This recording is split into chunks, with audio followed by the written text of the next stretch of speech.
Hello, ladies and gentlemen. Welcome to the Welsh Cup. Today it is going to be Valorant. I am Maddantekiller, and joining me as always is the ever lovely.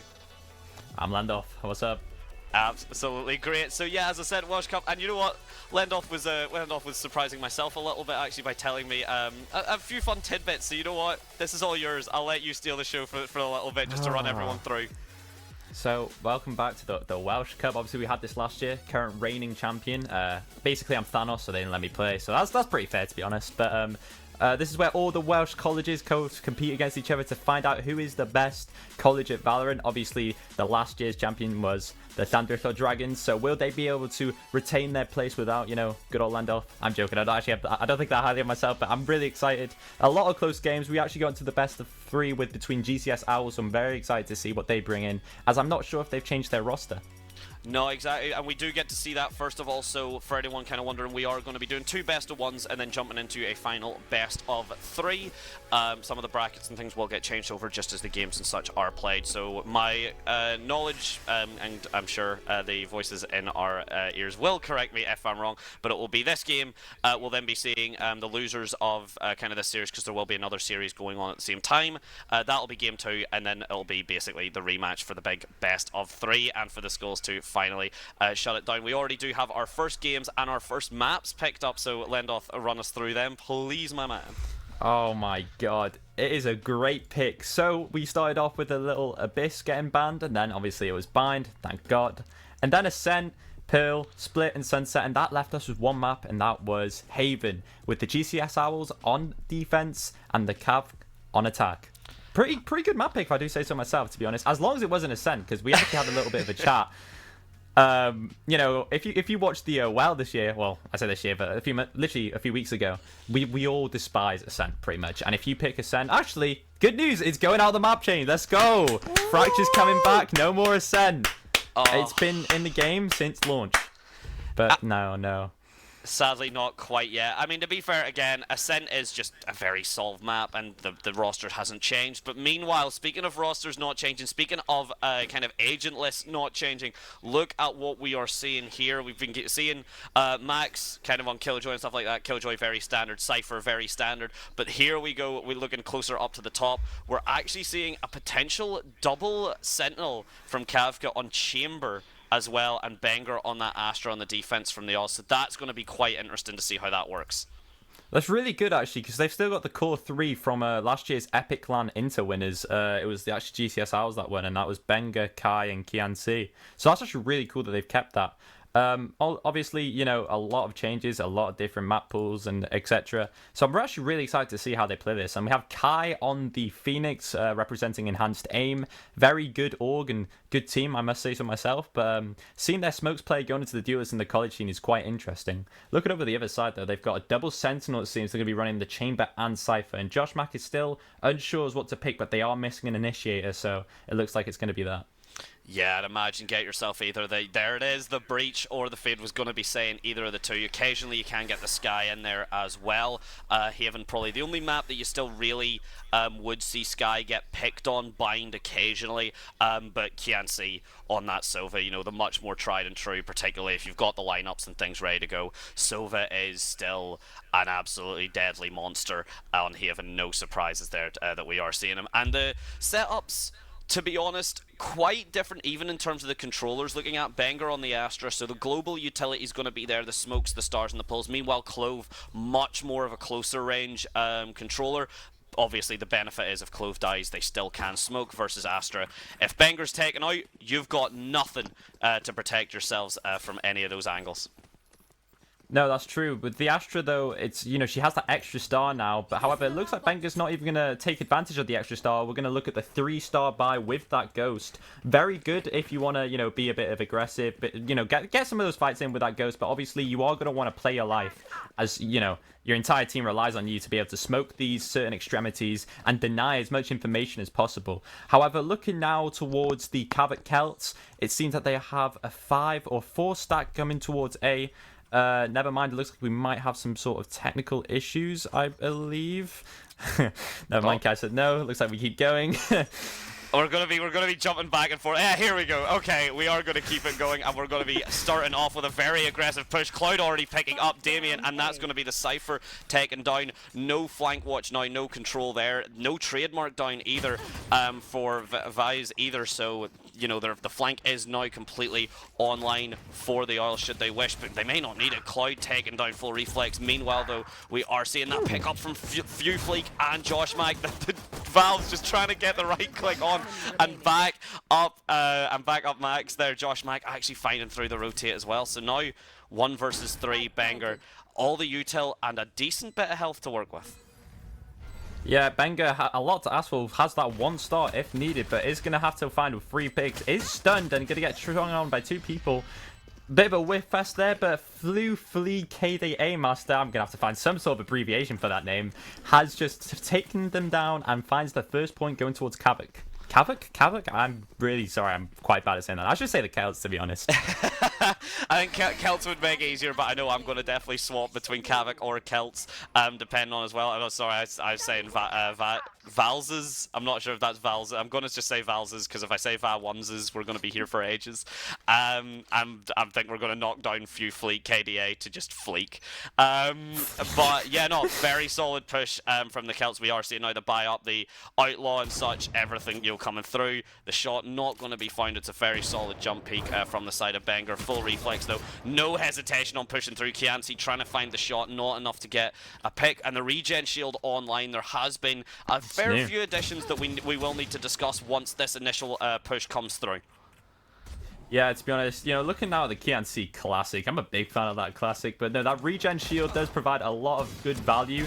They added it to be a bit spooky, I guess, and it does kind of change some things for different agents. For example, if you're playing Clove, you originally had the pick me up and you get that, nice little shield, especially in pistol round, to be really good. But now you can actually just buy that shield and have 2 smokes, and it works the exact same way. However, it does, give everyone that ability to self-heal, but just not in the way you'd think. But it seems that Benga has somehow found an outlaw. Sorry, I kind of missed some big pages here. If this is possible, it does seem that they're both on low health. If Benga can get the picks here and possibly convert this eco, that would be huge for the Owls. Spike is taken down and the angles are being held very solidly for the Celts. Banger got the knowledge as well. Not able to get one, but missing that shot onto Damien's massive as full reflex. Swings in above, takes them down and adds 2 onto the Celts scoreline. So yes, I mean, we were talking about that. The regeneration shield, for anyone that doesn't know and has missed it, because it is a very new addition, has 25 HP, same as the light shield. But what happens is it has a 50 HP total regeneration pool that does carry over between rounds. So you've got essentially 2 full recharges of the regen shield, and then it drops away. Of course, not as powerful as the heavy shield. The Ghost as well, very quickly down to 13 bullets instead of 15, and the Frenzy has swap places with it, which makes sense. Fully automatic pistol probably should have more in the magazine than just the Ghost. But here we have, look at the aggressive setup here. The flash is set up, full reflex, not going to be able to reflex on that. Druds at least get to hide behind the block and take down KNC, but Kai and Cloud going to at least walk away with their lives and a man advantage. Yeah, that was really nicely coordinated from Kai there. That flash trap playing to, walking down to punish anyone that tried to go through long. Gets taken down, but obviously you missed one more thing, and that's from Phoenix. If we look now, his signature ability is no longer the Molly. Okay, shown why he's an enhanced aimer. Kai finds the 2 beautiful one-taps with the Guardian, making him this round a 3k for him, and Cloud is going to trade out. But either way, that's still a huge bonus for the Celts, as they took 2 weapons down. It might have been a Guardian and something else, but that's still a lot of money that they're going to have to spend to get this round. Now, if the Celts can actually get this, that's going to be huge. Yeah, I mean, econ damage is econ damage. Even if it's not the best gun you take down, you still, prevent them from taking it onto the next round, which is massive. And yes, thank you very much for bringing that up. Phoenix has been changed.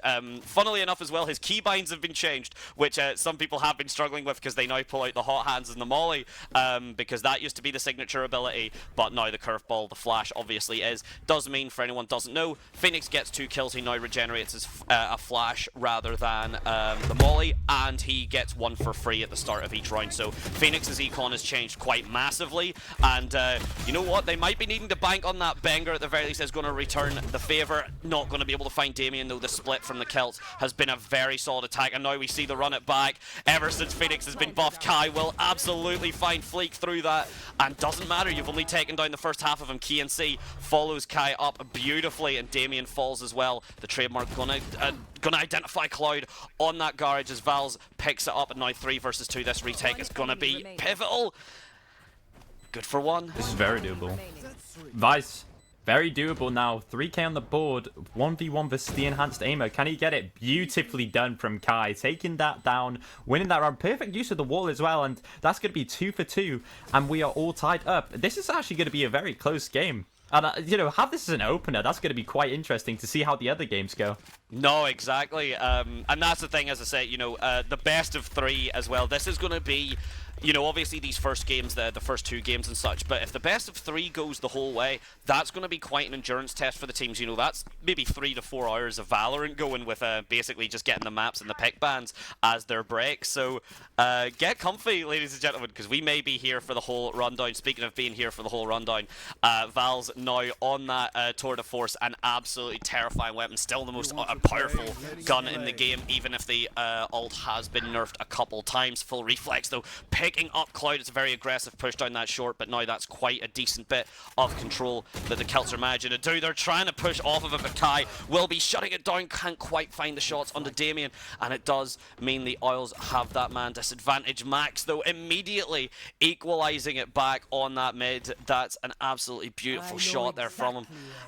And now the neural theft coming through. The util, Josh Mack is going to shut it down before Vals, as though is going to get found. KNC as well on that A site, and now 2 versus 1. Damien has to find something. The Astra Stars though going to be enough of a distraction. KNC swings off of it, gets the frag, and puts the Oils on top.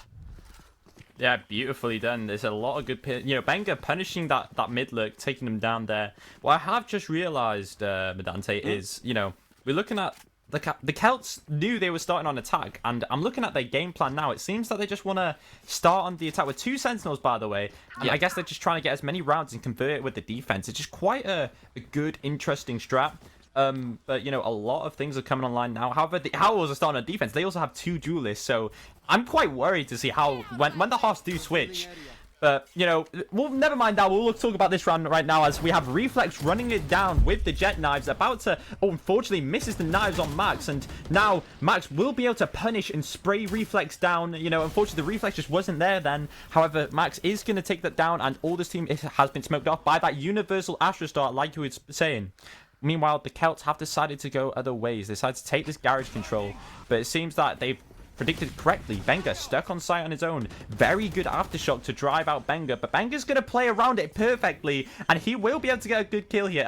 Unfortunately, the flashes aren't going to come in from his own teammate, but, you know, it doesn't matter. Very nicely played, smoothing, slipping around the aisles, and it's just looking like an Owl's masterpiece, and that's a great round to be an Owl. Holy. That's very clean. No, incredible stuff. As you said, Banger managing to play around that Astra Star beautifully. The Celts just not really prepped for it, and then Kai and Co managing just to come back through on the back. Even Josh Mack, well played Astra. No, that was very clean. And that's the respect you want to see. You know, it's... You know, by all means, it's a mental game. If you want to get a little bit cheeky with each other, absolutely. But at the end of the day, you know, keep it clean, keep it smooth, and it does mean that everyone, you know, is going to be having the best time, even if they're not going to be the ones on top of the scoreboard at the moment. But it's been going very, very clean for the Isles. As you said, Lendoth, a lot of the ults and stuff now coming online. One thing I want to point out about the Celts comp as well, probably the last thing, they are very able to cheat the econ with both Tour de Force and the Bladestorm. So even when the Celts are struggling for econ, not quite as bad. Cloud immediately getting taken off of that long hold with that up. But again, the setup's still here. Beautiful, beautiful trap play. That is a really, you know, very nice to spring the play. They had the up there to get the info on where they were going. They were starting to try and get up off that position, but they just didn't know that Kai just slipped behind that wall and managed to punish anyone that just runs down very nicely done. And if you're the IGL of the Celts, you're just going to want to be more aware of, okay, they've set up that trap play.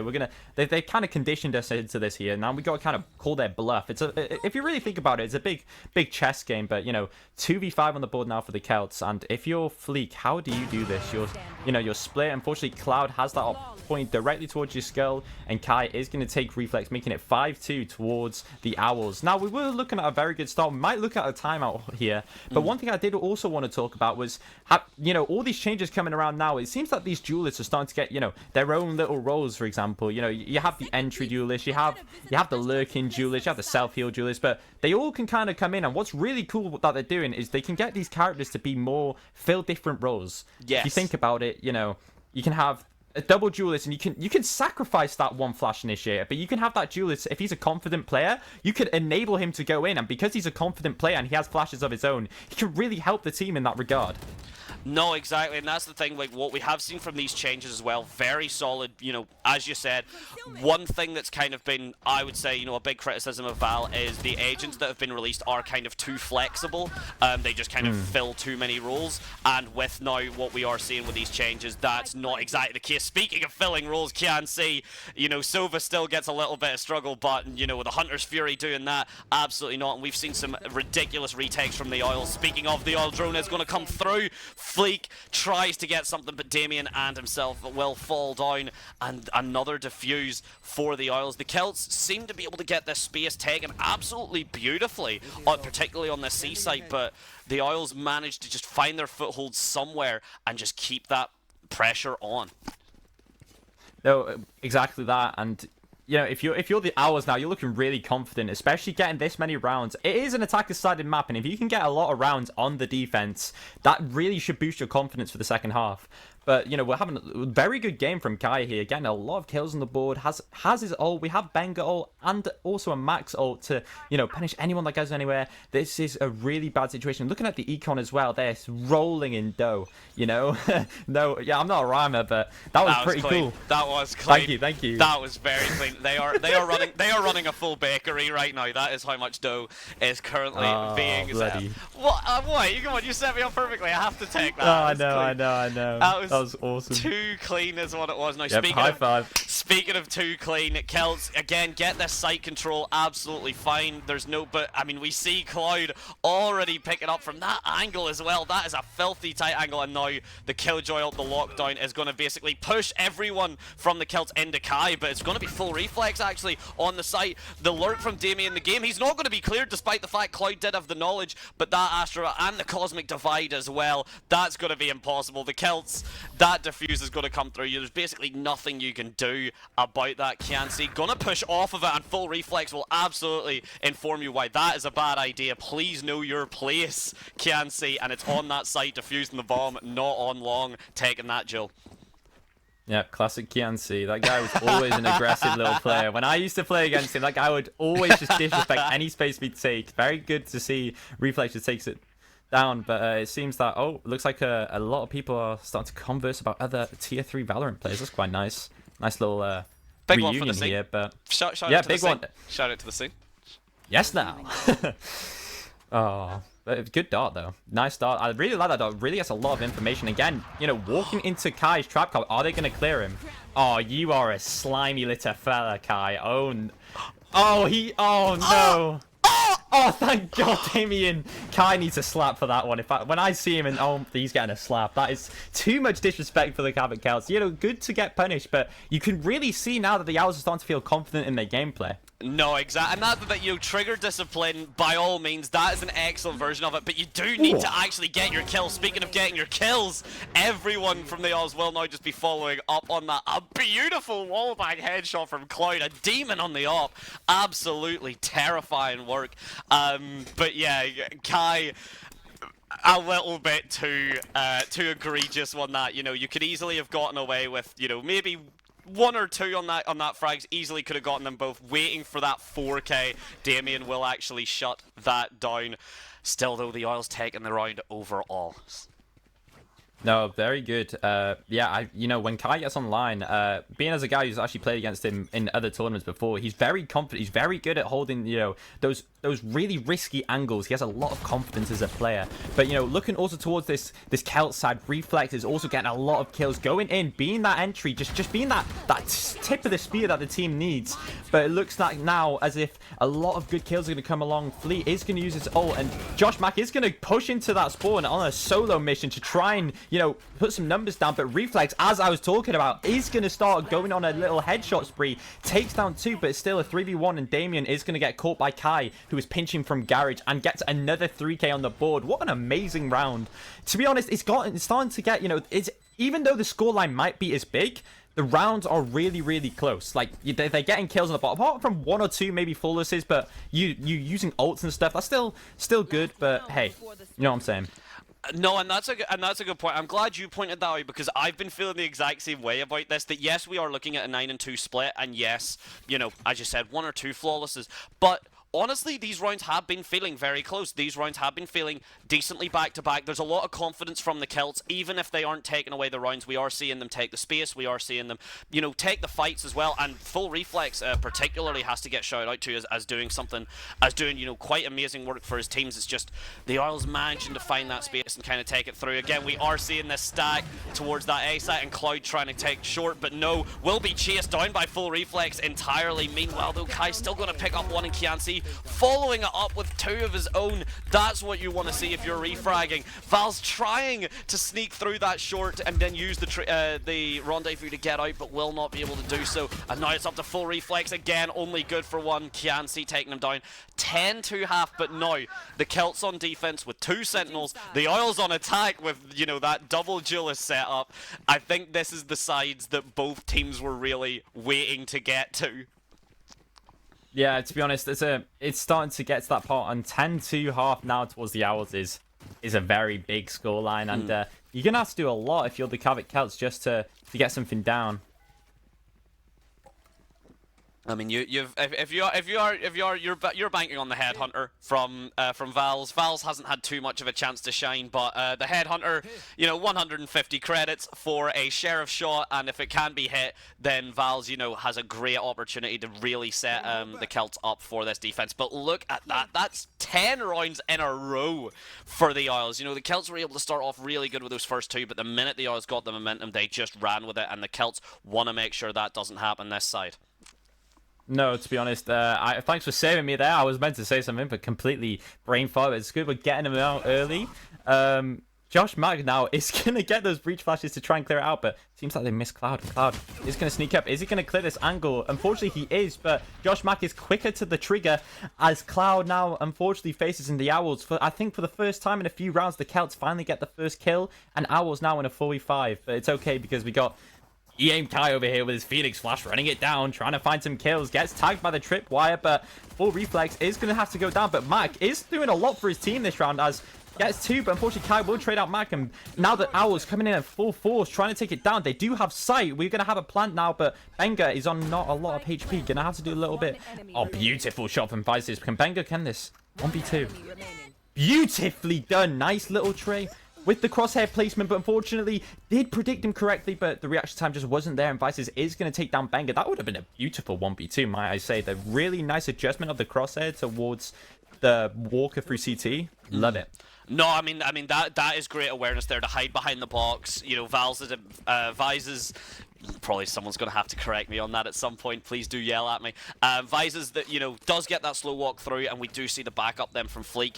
But, as you said, Lendoth, played positionally very, very smoothly. Just the shots finally now, Vices seeming to have warmed up a little bit, and now we see the power of Chamber with the Outlaw. We do see two light shields and 2 regen shields. Kai, the only person that can take a shot from the Outlaw and survive every everyone else will fall. And we already see that trying to pick up the orb for the side of the Isles has meant that Kai loses a little bit of health there. Damien the Gam just sitting in the back. They are prepared for that positioning, and the Outlaw, the Marshall shots even not quite landing up. Never mind, will at least go equalized now, and that Phoenix ult has gotten a decent bit of util, but no frags. Speaking of getting frags, Max and Vice traded up, and Josh Mack as well on the KNC. It's now just Kai in this 1 versus 2. If there's one person to do it, it can be Kai. The flash comes through, and there's not going to be any backup from Josh Mack now in a 1 versus 1. To be honest, if I'm Josh Mack, I'm looking quite nervous here. He's got to stay composed. You got a lot of util you can use there, mate. You got your 2 flashes, you got your aftershock, but Kai is going to get us down onto the A site,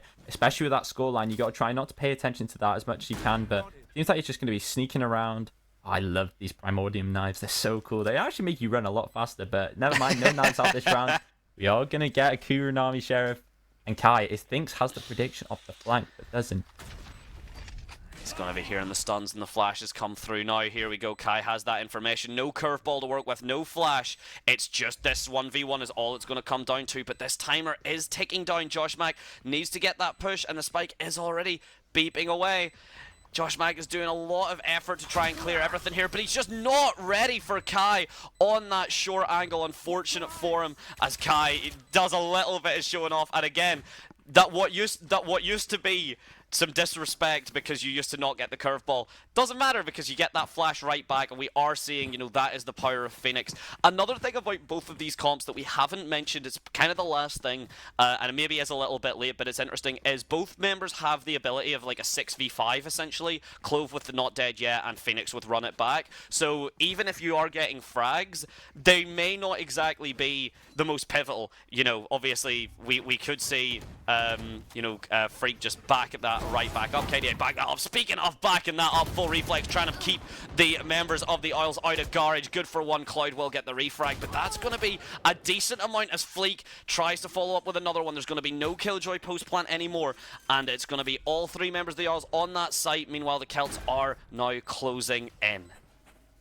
The Celts now, this is going to be a big round for them to win. They need to get this point on the board. They got the conversion last round. The Owls did anyway, but 3v2 and they have no smokes. The call to play off here is a very good call. They have 2 stars. Could have put the 1-way on the bomb, but no worries. They had the pull, concuss, no smokes for another 10 seconds, so that does make sense.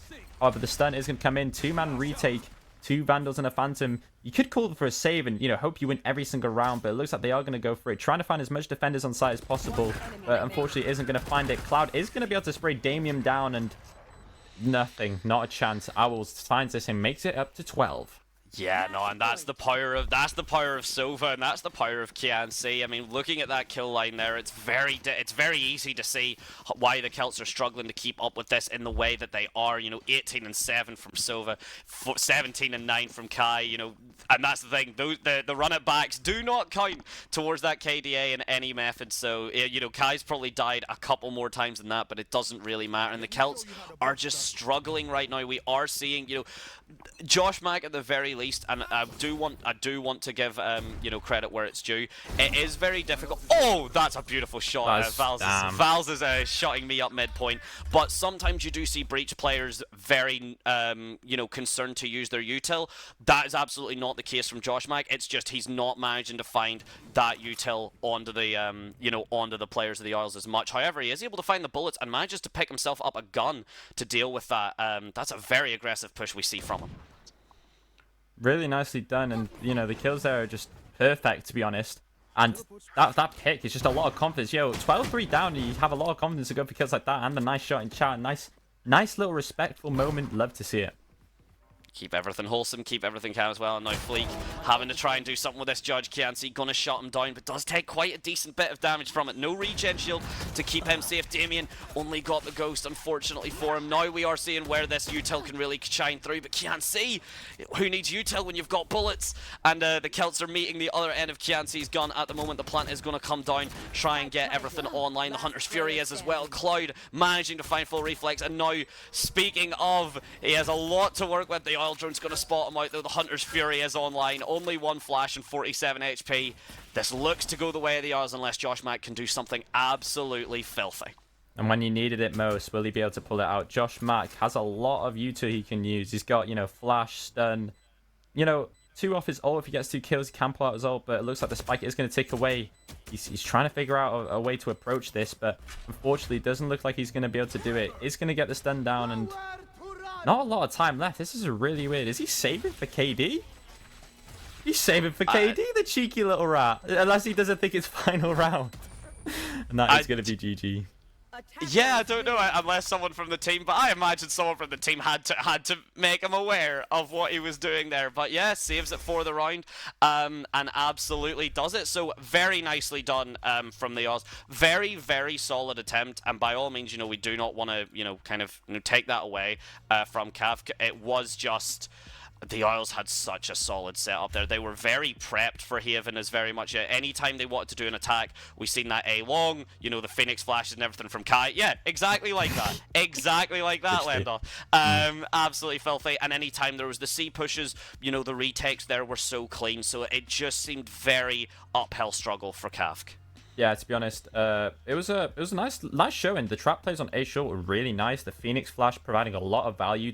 And the Stars denying a lot of info. It was just a really good game if you were the Owls, but unfortunately, if you're the Celts, that's just a really tough game to get at the start. When I was back in my days of the little Sand Dragons. Oh, my screen has gone black. Never mind, we're back. Back in my days. I've had a mic on. Carry on. No, back in your that's the thing. Whenever you start saying back in my days, it means you're showing your age, and the mentals will start going away. But hopefully the mentals are online for both of the teams still, because they do still have some games. We will be jumping to a short break in just a moment, and then we will be back with the second, again, best of 1, and then we will be jumping into the big finals, which will be our best of 3. So, ladies and gentlemen, get yourself some water. The teams and everything will get themselves a break. We will get the map bans and everything all sorted, hopefully, for you just as we return. So please don't go anywhere. We'll be right back after this short break.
Hello, ladies and gentlemen. Welcome back to the Welsh Cup. Of course, it is ourselves joining you again.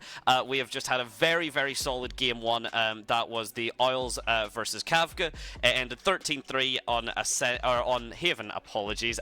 Going towards the side of the Isles. Kavka put up a decent fight, but sadly not there. And now Lendoth. What are we looking at for game two? The Sand Dragons. That was my old team. You know, I studied at that college. Did a 2-year course, and I'm quite excited to see what they've got, to be honest. I have seen the leaderboard, so I had a little spoiler. Unfortunately, they only lost by the barrel. It was a 10-13 loss in the first game against the Tidville Titans. However, one of the star players on the team dropped 42 kills, so I think we're going to get some nice clips this game from one of them. However, it's going to be quite exciting, to be honest.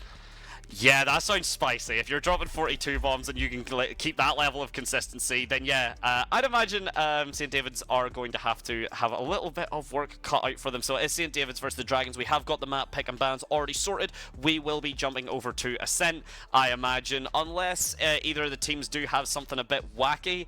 I imagine we'll be seeing the comp that has been tried, tested, and true for the last, 3 years on this map. But we won't say anything about it now. You know, there is every possibility there is a bit of a hiccup. We have seen it before. We did see it on WEL, and it did have, well, when people tried to divert from the meta, it kind of went as expected. Yeah, it was a nice comp. Obviously, going through the bans very quickly. Obviously, spoiler alert, we're on Ascent. But we had Abyss banned, then Sunset, then it was Split, Pearl, then Haven, then Bind, and then the last map which was picked was Abyss. It seems that there we go. Yep, attackers are going to be. We're going to look at a very, regular comp: KO, Sova, Killjoy, Omen, Jet. Apart from on the other side, we got a Neon Fade and the other guys still haven't picked. Very interesting, to be honest. I really like, speaking about test that. Okay, bro, if this guy locks in Harbor, I'm sorry, but that just crosses a line. You know what I'm saying? Like that. I'd love Harbor. it. I'd love it. I'd be down. I love Harbor. Panda, okay. No, go Harbor, Panda, please. Get that Harbor, please, Panda. Come on, go Harbor. Yes, no, go back. Go back. Ladies and gentlemen, there is a 3-minute delay, so the teams will not. There will be actually no influencing of this, but it would be interesting to see. We are actually seeing though the deadlock from AJ, and if there is one map that deadlock is at least a bit more comfortable on, it is Ascent. No, there's no surprises there, to be honest. Clove is just a very consistent smoker, and the Not Dead Yet is such a powerful piece of util. But arguably, Broggy's still going to be, on a better state just with how Omen is. Yeah, true. And there we go. They're looking like a professional tier 1 team with all these, what is that? I don't even know what the banner is, but they're all matching. Jet upside down purple, but it maybe Fate. No, I think that's Jet, but she's purple for some reason. Maybe it is. Or is Fate. it the Arcane ones for the new Riot Oh, right, TV of show? course. Yeah. Didn't watch the show. Can't tell you the character. But there we go. Yeah, no, I have yet to watch an episode of Arcane yet, and a lot of people get very mad at me when I say that. I don't think I'm gonna watch it, to be honest. I hate little TV shows that don't get straight into the point. But here we go. The Sand Dragons are starting on attack. And yeah, I don't know. It's just like you have to keep me retained straight off the get-go. Unless something big happens and then it kind of goes on there. That's good. That's why I like a film. Like a good film, because I started to appreciate films more because series they just take way too long to get into. And particularly some of them with how long they take as well. I mean, I've heard, incredible stuff, but, Arcane has been taking a while. But you know what? We're going to have to kill the conversation for that because it is time. Sandrino Dragons versus St. David's.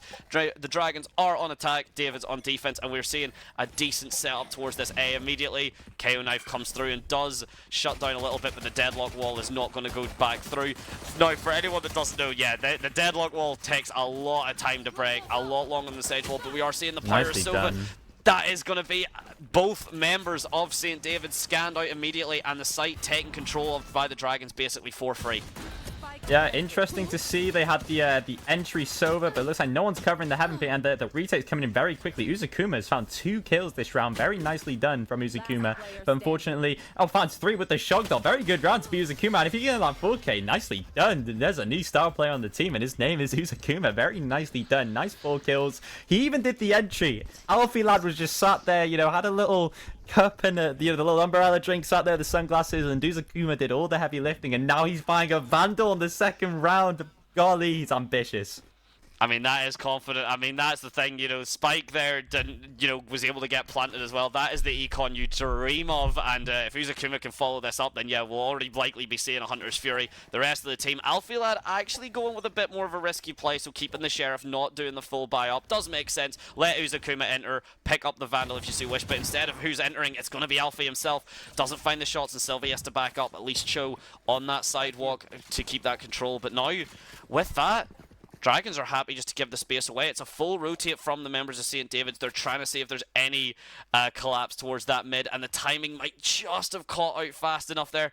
Panda still no information just yet as the smoke pops down. The cross is going to be there. Some shots not going to find anyone from the Dragons, and now this tree control is there. Is Jay going to be ready? Is, and drops the deadlock wall. The information now absolutely been found out. Does use the force trap as well, but that lurk from Kaiser all the way over on that B side, but the pinstripe coming through. It's just trade for trade. The Vandal going to be kept by Alfilad as 3 versus 3. Yeah, 3 versus 3 now, and the time is going down. Thunder Dragons seem to have a little bit of a setback, but Michael Kaiser is just going to be walking down, just going down mid and seeing how it goes. Alfilad does have a Vandal. Is he going to find a pick? But unfortunately, timing comes through, and Alfilad does get a little bit of a whiff, but it's fine because it seems now that they have the B site open, but 30 seconds on the board, and they can't cross. Can maybe Omen just smoke it?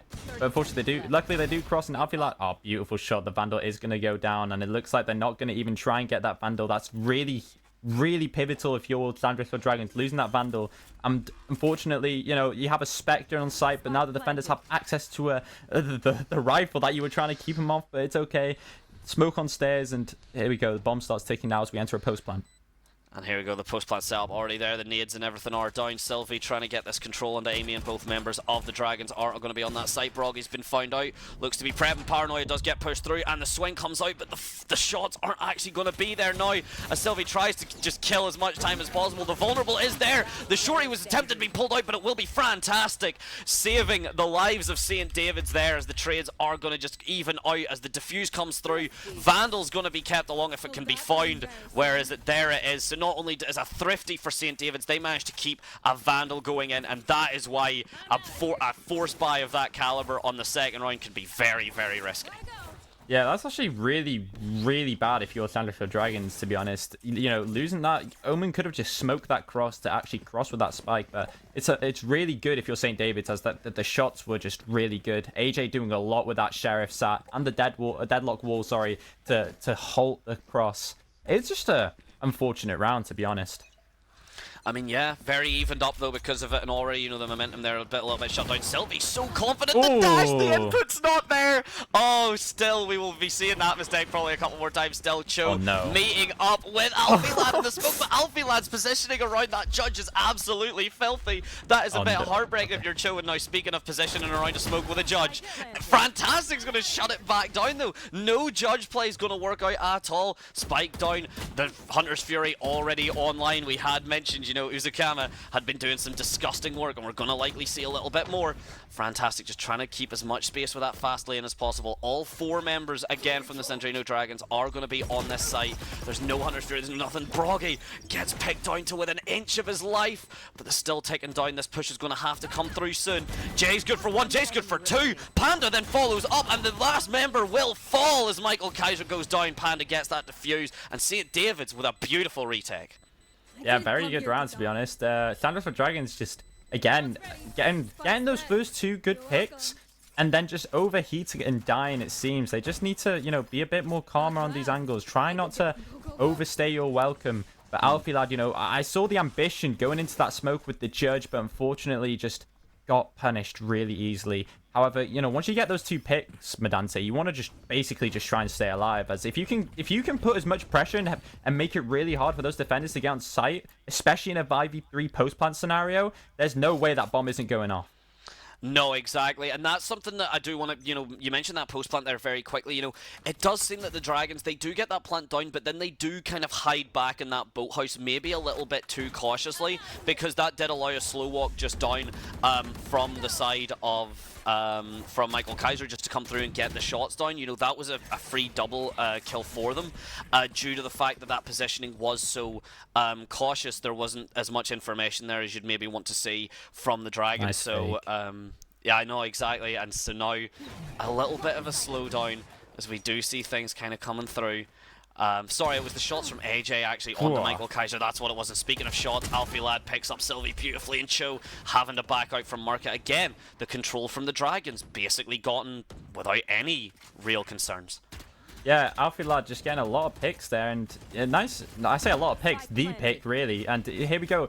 Now, if you want to be more of an analytical side of this post-plant scenario down, if you're new watching at home and you don't really understand, the forefront of this post-plant scenario, basically, the attackers now, all they have to do is just deny defenders of pushing this. Because realistically, they have to turn into the attackers here, but it seems that the defenders are just going to be finding their little picks. But obviously, if you have someone like Alfie Lad who's really confident in his aim, and Rain joining them on that support KO role, it's just really easy. And that's the first good post-plant scenario we've seen where no one has really over-peaked anything or kind of been a bit too aggressive. Quite nice, if you ask me. I think very clean, and building off of that as well, what Alfie Lad could be doing, we haven't been seeing it as much, but, to build off that point, Lendoth, of, wanting to shut down the push, by all means, you could pop the Cloudburst to kind of give yourself a one-way on that staircase. If you see the feet, you can take a shot, but they're not going to see anything other than a big cloud of white. So, just, again, anything to kill time to get that spike tick down is something that you want to be seeing from the Dragons once they get this post-plant scenario, and we have been seeing it a little bit, but they have been giving up a decent bit of space, very cautious whenever they get that post plant, as they are on that boathouse. But now we actually do see AJ's moved over to that B site to get the deadlock set up. It's Broggy just on that lurk towards B. Every other member of the Dragons, at least on this A site, whether it is down short, there will be the jump peak. That's going to be from Fantastic to get a little bit of information, and Panda now having to get pushed back out from this oil drone. Fantastic trying to bail him out with the overdrive. The KO ult though going to come down, so now it's just a classic, but that's all Fantastic and Panda need. Now they've got the full gun set up. The Dragons have no control over this tree site, and suddenly this push has become nightmarish. It's all going to come down to this flank from Broggy. These shots need to be pivotal. Not going to find anyone. Sylvie picks up another member of the Dragons, and this looks to be all said and done for the side of St. David's. Nicely shot, but the Broggy doesn't expect Panda to be tucked into that corner, but Rain now a lot to ask on a 1v4, and a nice little thrifty from the side of St. David's. The Dragons are really having a weird approach to this game, I must admit. Just unfortunately getting punished nearly every eco round by St. David's. The St. David's lot might as well play only using eco guns. If you're the Sand Dragons, I would think about just kind of slowing it down a little bit and maybe trying to recognize when their money's going to be bad and when their money's going to be good, knowing which fights to take. It just seems a lot of lack of fundamentals in this game. But it's really nice as well, though, because they are both... I say lack of fundamentals, but that's only in some parts. Both teams are still shooting, which is still really, really nice. But it's just now trying to find the right balance on how Sandwich Dragons can actually approach this. But St. David's are just really mean to them and just not allowing them anything. Dry swinging this all into mid, taking them all down. Panda, Cho, taking them both down, and all the picks are going to go towards the side of St. David's. Again, nice little flawless round from the side of St. David's. And if you're Sandwich Dragons, I'm thinking about a timeout. Yeah, I think that seems wise. I mean, the control here, even Cho, Panda, Fantastic, every member of St. David's has, done something, one thing at least, to get them, to get their name kind of up there and to kind of show themselves off. And it's, been very clean. It just seems like the Dragons aren't quite ready for it. Maybe a little bit of, cockiness, maybe a bit of, over or maybe under appreciation for the skill of the St. David's team and the setup as well. Whenever you see the comp that isn't meta, there is every chance that you do say, okay, well, this will be free because, again, the comp that the Dragons are running is meta for a reason. But even still, there's something to be said for a bit of a stranger comp. It's Fantastic, though, does an excellent job at shutting the Dragons down. That Hunter's Fury getting essentially wasted and no space created. Yeah, pretty much. A lot of, nicely done from the side of St. David's, but not even St. David's. The Silver ult there tried to get a lot of kills, but just couldn't find any marks of the pick. But now they know about the op, and unfortunately, Alfie Lad has gone and wasted all of his knives without finding an impact. However, if you look at the map here, ladies and gentlemen, you can see that the St. David's defenders have all been pushed towards this A side. Now, if you're the IGL, maybe re-clearing somewhere else and trying to figure out where they're going, trying to get another plan, but it looks like they were trying to fake a bit of B presence, and St. David's already know it's not real. So now, if you're Sand Dragons, what are you going to do? 30 seconds on the clock. There we are, taking down as well. There is still the Killjoy ultimate should they wish to pop it. There is no Hunter's Fury on the other team to defend. And Sylvie not going to find the shot. That is a pivotal shot that you need in Uzakuma able to take that space now because of it. The post plant coming down from Michael Kaiser here. 5 versus 4, but the Nightfall from St. David's plus the Not Dead Yet as well. Technically a 5 versus 5 with that ult. The Nightfall as well. There is a lot of utility here that still can be worked with. Fantastic with a beautiful flank as well. Only going to get one as Uzakuma bailing them out. Broggy will get the frag, and here we go. The Not Dead Yet. As I said, AJ now getting the refrag. Alfie getting picked up, but Panda actually not dead yet and staying alive as Cho keeps it alive. St. David's with a beautiful retake, not even needing the Nightfall as they take themselves up 5-2. Yeah, no, that was really nicely done from the Snapdragons. They actually sold that fake, and St. David's fell for it, which was really unfortunate as, you know, they didn't see anyone go mid, but a lot of util was thrown into market. However, Snapdragons was gone to side, but unfortunately their post-plant positions was just, you know, not very strong. But fantastic, and people like Panda, that Clovolt came in clutch and got a lot of kills. The St. David's crew are doing really well to take down the past champions. I mean, yeah, the work is absolutely here. I mean, you gotta say it comes down. And one thing actually as well we haven't mentioned is Omen has actually gotten quite a bit worse on this map. Some of the one-ways that should be available to him, things like putting the one-way on tiles and putting it on market on top of that arch, are not actually available to him at the moment. There was a change to prevent some kind of unintended one-ways for Omen Smoke, but it has kind of caught some places that, you know, the Omen Smoke was completely legal and would have, you know, made a lot of sense to kind of push through. But now, speaking of pushing through, the Killjoy's going to come through, the knife comes through as well, the pre-fire from AJ. He's going to actually stand his ground to try and get the frag. Walks away with his life at the very least, but doesn't get any frags. Speaking of, Sylvie's able to take down Broggy. No post-plant smokes anymore for the side of the Dragons, and now we're seeing the Nightfall come down. We've seen the Dragons basically always been stacked up towards this boathouse side, and the Nightfall's going to absolutely guarantee that information as Cho picks up one. The deadlock, the Annihilation does grab one. Alfie's trying to save him as much as possible. Uzukuma's going to just have to let Rian get dragged to his demise as St. David's put another round on the board. This is clinical. No, this is demolishing. The defense are just really good at retaking, and you just kind of have to make sure you're on that, you know, that safer side, and you have to kind of coordinate it a bit more. It just seems that over on this defense side, they're just being punished a lot by little single things. But I say defense, I mean post-plant scenario. The defense on the post-plant. Let me just reiterate myself. However, St. David's now, they are 2 away from the really balanced Neon ult, and they're thriving in the economy. And Snapdragons now are going to have to do a lot more if they want to get back into this attack half. Exactly, and that's the thing. I mean, to be fair, once you know, the Dragons might just be trying to hold out for that side swap. You know, Deadlock is a little bit rougher to work with on that defense than they are on the attack, or on the attack rather than that defense. You know, there is a little bit more. You know, the wall can't do something like this, which is just shut down a push. That's already 20 seconds essentially wasted for the Dragons. Their econ's not looking great. No ultimates really online for them from the shadows, but it's a very difficult ult to try and make work from Broggy there, but Michael Kaiser just needs the shots as AK will at the very least refrag, but any guns that are down is absolutely massive as Alfie picks up a second. The peak tries to come through, not going to get too much more. The op shot as well is going to miss, but fantastic now on that space controlled, preventing the Dragons from getting any extra use out of that as they now rotate towards the mid, but into Panda's jaws. Are they bamboo? No, they're going to miss as that gets the space and the control towards that A site. Sylvie already towards that window, though. These shots are going to be pivotal. Yeah, unfortunately, we're just not cloud-bursting the cross there from Alfie Lad, and walking into the lines of Sylvie, Rain and Michael Kaiser, and Panda finding 2 beautiful shots. Nice little controlled defense area of that tree, and St. David's are looking to put it to 7.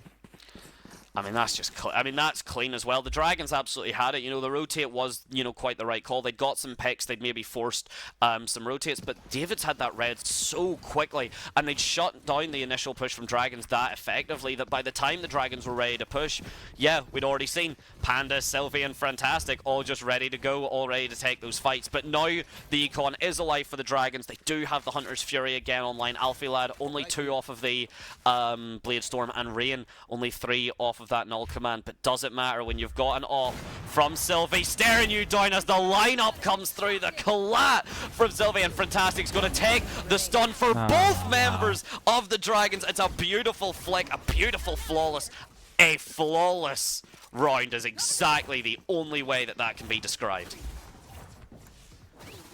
Yeah, no, that is just, to be honest, scary and really, yeah. There's just Neon is just, there's just no util being demonstrated from the Dragons. They're just dry peeking everything. It's just a crazy round. And that's the thing, you know, speaking of the util, if you want to talk there, I mean, Rain had the possibility there. The stun does make it a bit more difficult, but the knife was still up. You know, that's the thing. You could have disabled Fran's slide. You could have disabled a bit more of the util. But now, speaking of Fran, the setup is exactly coming again. Still no knife immediately being popped. The patience here, Sylvie dashes away. That's going to get Uzukuma maybe thinking he's safe, but instead, no. Fantastic again with the pick. The Neon stun going to come through. Broggy falls down. Meanwhile, Sylvie's already back in tree, picking up another member of Dragons. A Fantastic, no hesitation, no fear. 2 flawlesses back to back, and St. David's are absolutely clinical on this comp. No, to be honest, 9-2 towards St. David's on the defense half is a really, really strong start. And if you're the Sandwich Dragons now, you're gonna want to try and kind of pull this down, really. And if you can, we'll see how it goes. I mean, we will have to, yeah. I mean, Alfie Lad really needs to find something here. And again, you'd mentioned the Econ and something, you know, again, with the fact that a Neon and the Jet are both online. Bladestorm and Overdrive, both ultimates that do allow you to cheat the Econ as well. So even if Dragons do get, you know, a bit of momentum, the Econ isn't going to exactly be too concerning for the way of St. David's. This is going to be the last half, but that is more to consider whenever the side swap does occur. It's a full 5-man stack. The Dragons are going to try and pop that wall super quick. The updraft, not going to find anything. Sylvie gets danced around, or it's Panda, sorry, actually, on that up this time. Gets danced around. Every ultimate being popped again. It is last round at this point. You do not want to be dying with any of those ultimates still online. You don't get to take them with you to the second half. And here we go. Time and time again, we have seen it's a 5-man post-plant situation for the Dragons, and every single one of them are on this B site. No main control as David's with the retake. Yeah, to be honest, David's now pushing it through, getting a lot of kills, but Fantastic is going to find Michael Kaiser, and Sylvie is going to find Broggy. The Dragons now are going to want to do a lot of things. It seems Uzukuma is going to pull out that Silver ult, trying to push it down, but Sylvie, Alfie Lad in a 1v3. Unfortunately, Panda is going to have that up, and that's going to be the end of the first half of the game. Very good and dominant half from St. David's. Quite upsetting if you're Lendoth Dragons. However, this is a defender-sided map, and you are going to want to do this really, really, really differently and try and get that momentum. You know, calling that timeout would have just paused the momentum from the side of St. David's, but unfortunately, it just seems that it just wasn't there. But all you can do now is just pretend that didn't even happen. 0-0, fresh scoreline, and just focus on your defense. No, exactly. Move on. Keep the mental solid if you're the Dragons, because I mean, as you said, you know, previous champions here, you know, they've absolutely went up against tough teams, so they do need to just get that reset. Again, the comp that we're all used to here, so there may be a flaw or two in the St. David's comp on this side that the Dragons are able to abuse. Again, defender side of the map, as you said, Lendoth. So there's a lot of possibility here for the Sandrino Dragons just to slowly but surely build this back up here as Rain, now very aggressive, very, you know, opting to use that knife immediately, will clear out 4 out of 5 members of the St. David's. The only member not getting knifed out there is Fantastic. Look at that use of the Neon movement there, very strong. They are aware that this site's completely clear as Fantastic already gets control of that switch. Rain trying to get the shots on, not going to find it as the deadlock wall already comes through. Sylvie comes through though as well. Uzukuma at the very least able to bring that back, but now the post-plant scenario that St. David's seems so comfortable in on defense, the Dragons now similar position.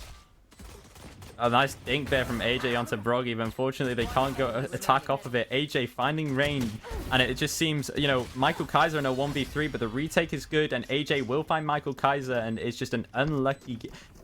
Good retake, but, you know, unlucky on the trading each other and having that structure. Before this, you know, before the game started, we actually had a chat with production about, you know, structure and what are the difference between, you know, the bigger teams and these smaller fish, as I like to describe them.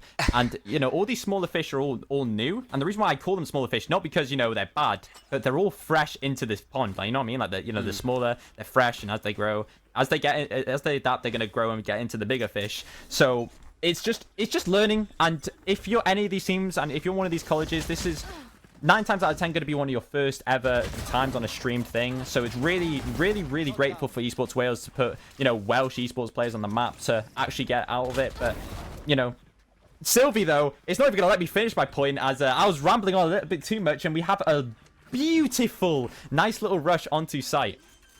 I know, St. David's there doing it really well. And if you want to talk about like very minor mistakes there, you know, like Alfie lad getting caught out there, that cross towards that wall, you know, on the side of B main there, it's very common. But when you're going against someone like Fantastic on that Neon who is so aggressive, you're not going to get that cross in time, and Alfie lad will be punished for it. So now it's looking very likely, unless the last 2 members of the Dragons to do something ridiculous, which they can do with a beautiful flash from Rain, all of a sudden has equalized it up again. Both members of St. David's are going to be on this backside. Rain finding Sylvie perfectly. Now Panda just has to do it all. Gets one. Gets a lot of damage under Rain as well, the tap coming through, but now that time ticking down. It's a beautiful clutch. Gonna save the gun as well. 2 seconds left. The bomb not gonna quite defuse, or not gonna quite explode as Panda keeps the gun, and now we're match point. Yeah, match point is quite sad. You know, you're probably feeling the mental boom and, oh, how can we do this? But it's just, you know, you're gonna want to take this into it. I'll speak more on the topic after the game, obviously. However, as we can see here, the ult economy isn't looking good. Dan Dragons are going to have to really dig in deep if they want to try and withdraw St. David's is cross, I guess, into sight. No, exactly, and that's it now. The Silver Dart comes through, that's a big scan. The Dragons do have a lot of info on that, but look at this push, it's already up mid actually. Look at like St. David's as well, this is the confidence we're talking about. And look at the util usage there, beautiful. Sylvie's already there to deal with the forced crouch on the Michael Kaiser. Uzakuma though at the very least preventing this push for the meantime, but then Cho and Fantastic, only so much you can do. And Cho's sitting here with the spike on that mid. If Rain can get the shot, it's very pivotal, it's very close. But that spike though is trapped up there. The paranoia is going to get thrown out by Broggy, not going to find anything. Rain does finally get the pick on the Cho, but the return favor. 3 versus 1. Dragons are trying to fight for this spike. The classic right clicks aren't going to be enough, but Panda backing up AJ as well. 13-2, a dominant performance from the team that isn't running the meta comp we have seen for the last 3 years. That is damn impressive stuff. Yeah, I used to go to that college. I think you need to go back. Yeah. I can hear somebody calling Lendoth behind me. I don't know what it is. Oh, that's yeah, no, incredible. I mean, the Dragons there just they had the plans, they had the theories, but St. David's were just on a completely different level that time. Very beautiful stuff, very cohesive plays, very organized attacks. Off that last round, you know, that mid-market control and then 3 members on the main, that is something that you really only do if you are confident and you trust in your team. Yeah, it's, you know, going back to my point, I kind of said it at the wrong time, but, you know, going back to my point, and all the players are going to be watching themselves now, kind of nervous going on stream. I remember my first time on stream, I was really nervous. Terrifying. There's that terrifying. It's really scary, and once you go, you know, once you go onto there and you have these nerves, but it's more about controlling them. And, you know, you don't really know what the aspiration of these players. Majority of them probably want to go pro in some sort of things, and they're going to see this and going to find it really discouraging. But as a guy who's been doing this for a year or 2 now and gone through a course, finished it, got a jersey with my name on it, it's just a case of just coming back stronger and rebuilding. And then, you know, you got to learn all these different things. And a lot of sports does actually come into it. I actually use a lot of sports psychology stuff to actually go into it. I worked with some sports psychologists who used to work for Team Heretics, known as Rob Davis. That guy works for Sports Wales now. Shout out to that guy, he's the GOAT.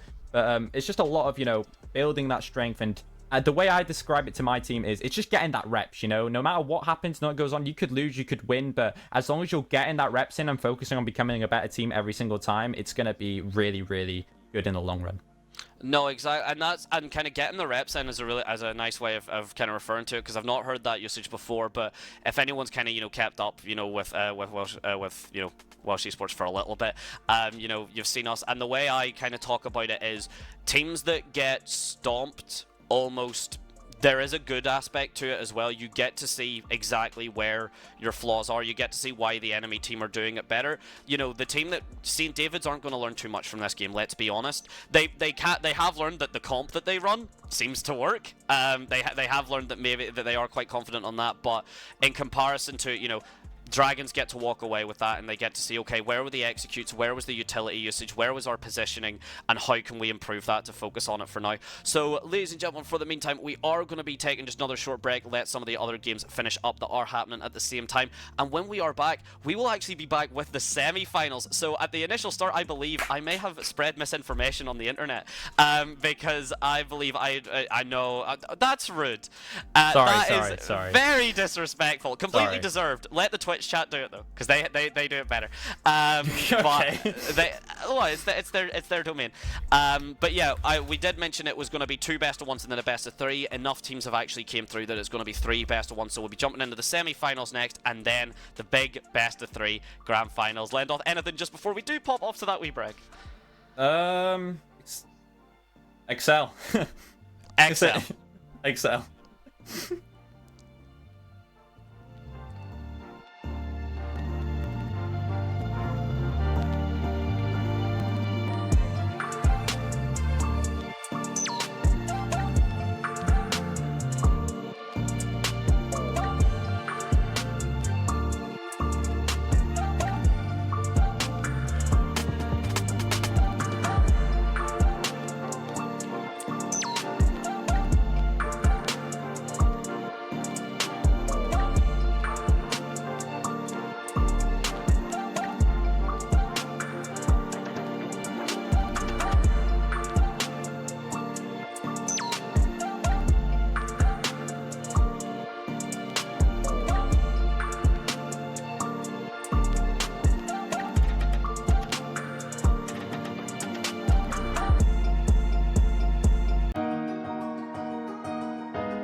Hello, ladies and gentlemen. Welcome back again to the Welsh Cup. You're, of course, joined by myself, Mad Dante, and again, my man.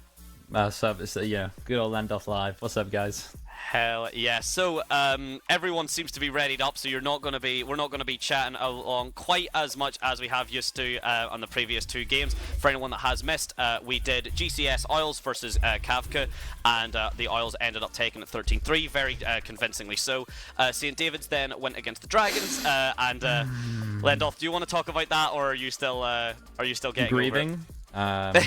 Grieving's the word I'd use. No, Yeah. Unfortunately, a 13-2 from the side of St. David's. Very nice game, but you know, it's just I can't speak. I'm biased. Sorry. Yeah, you can't speak. You'll be in trouble. The Jose Mourinho line.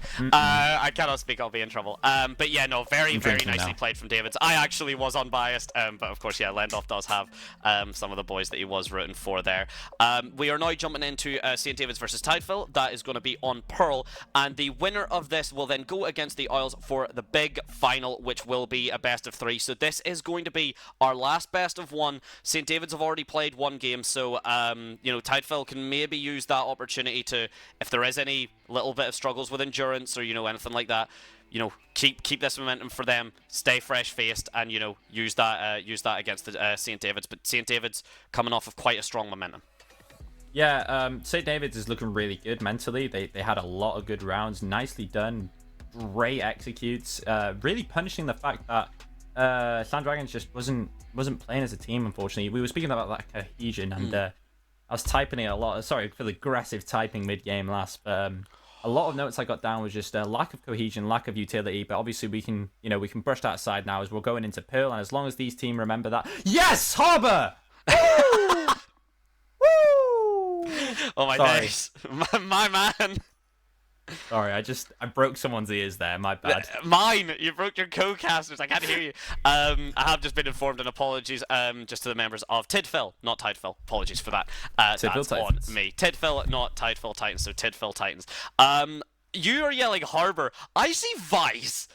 I see Vise, which is the first time I have ever seen a Vise on any tournament structure. And for Pearl, you know what? I am interested. No Astra picked for either team is wild.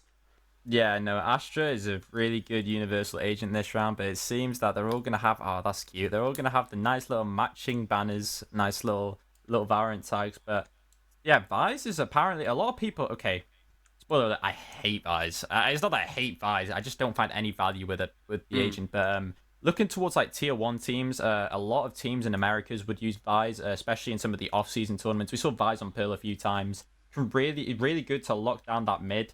But I'm going to be counting the first kills this game, because I did that last game, and very big diff. But we have the ISO and the Jet, so the first kills should be really, really nice. But just seeing how we saw how Fantastic was. So a nice little, you know, abbreviation there, thank you. Smooth. I loved it. But we just got to see how it goes. Obviously, you know, with the lack of a really good like stun initiator, we have a flash initiator in Gecko, but the Mean Girls Trust combo should be quite nice. No, exactly, and there's quite a lot here to work with, you know, in terms of it. Like, it's a very wild kind of comp here we're looking at. We're seeing the Geckos kind of matching each other. Not too surprising there. We are seeing the close, but there's a little bit more atypicality to this, so to be honest, it's going to be a bit less of the kind of more usual kind of casting from ourselves, and a bit more kind of on the fly, off the cuff stuff. Again, St. David's, you know, being able to take these fights. You had mentioned we got Panda on the Jet, and Fantastic actually opting off of the Neon, which again, Neon's so strong on Pearl for this reason. I'm getting motion sickness. That hurts. Stop, please stop that, Panda. You're a faster player than I am. I can't focus as well as that. But yeah, you know, Fantastic opting off of the Neon. Neon, one of the strongest agents in this map, again, just because of it. No Astra, again, one of the strongest agents. No Cypher either. You know, we're just seeing the Killjoy and the Vise in terms of the choices of Sentinels, and it's a very aggressive push. The amount of util coming out, and speaking of Fantastic, already good for one onto Trust. Verstappen going to be cleaning that back up though. Sylvie just shut down because of it, and the swings from the Tidfill Titans have been very solid. Fantastic, trying to fight it back. 2 versus 2 in the wingman. One of the strongest pieces of utility in the game. The fact that that plant can go down and the guns can stay out doesn't matter, as Mean Girls and Verstappen both clean it up, and the initial point will go to the Tidfill Titans.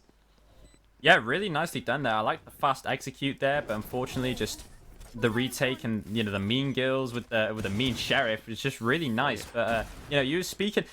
I just want to talk about this a little bit of hypocrisy. This guy was surprised that there was no Cypher, but whereas we always complain about the Cypher. We're the Cypher complaining It's a pleasant surprise. Thank you. I want to point that out. It's a very pleasant surprise. There we go. That's what I like to hear, the vibes. But no.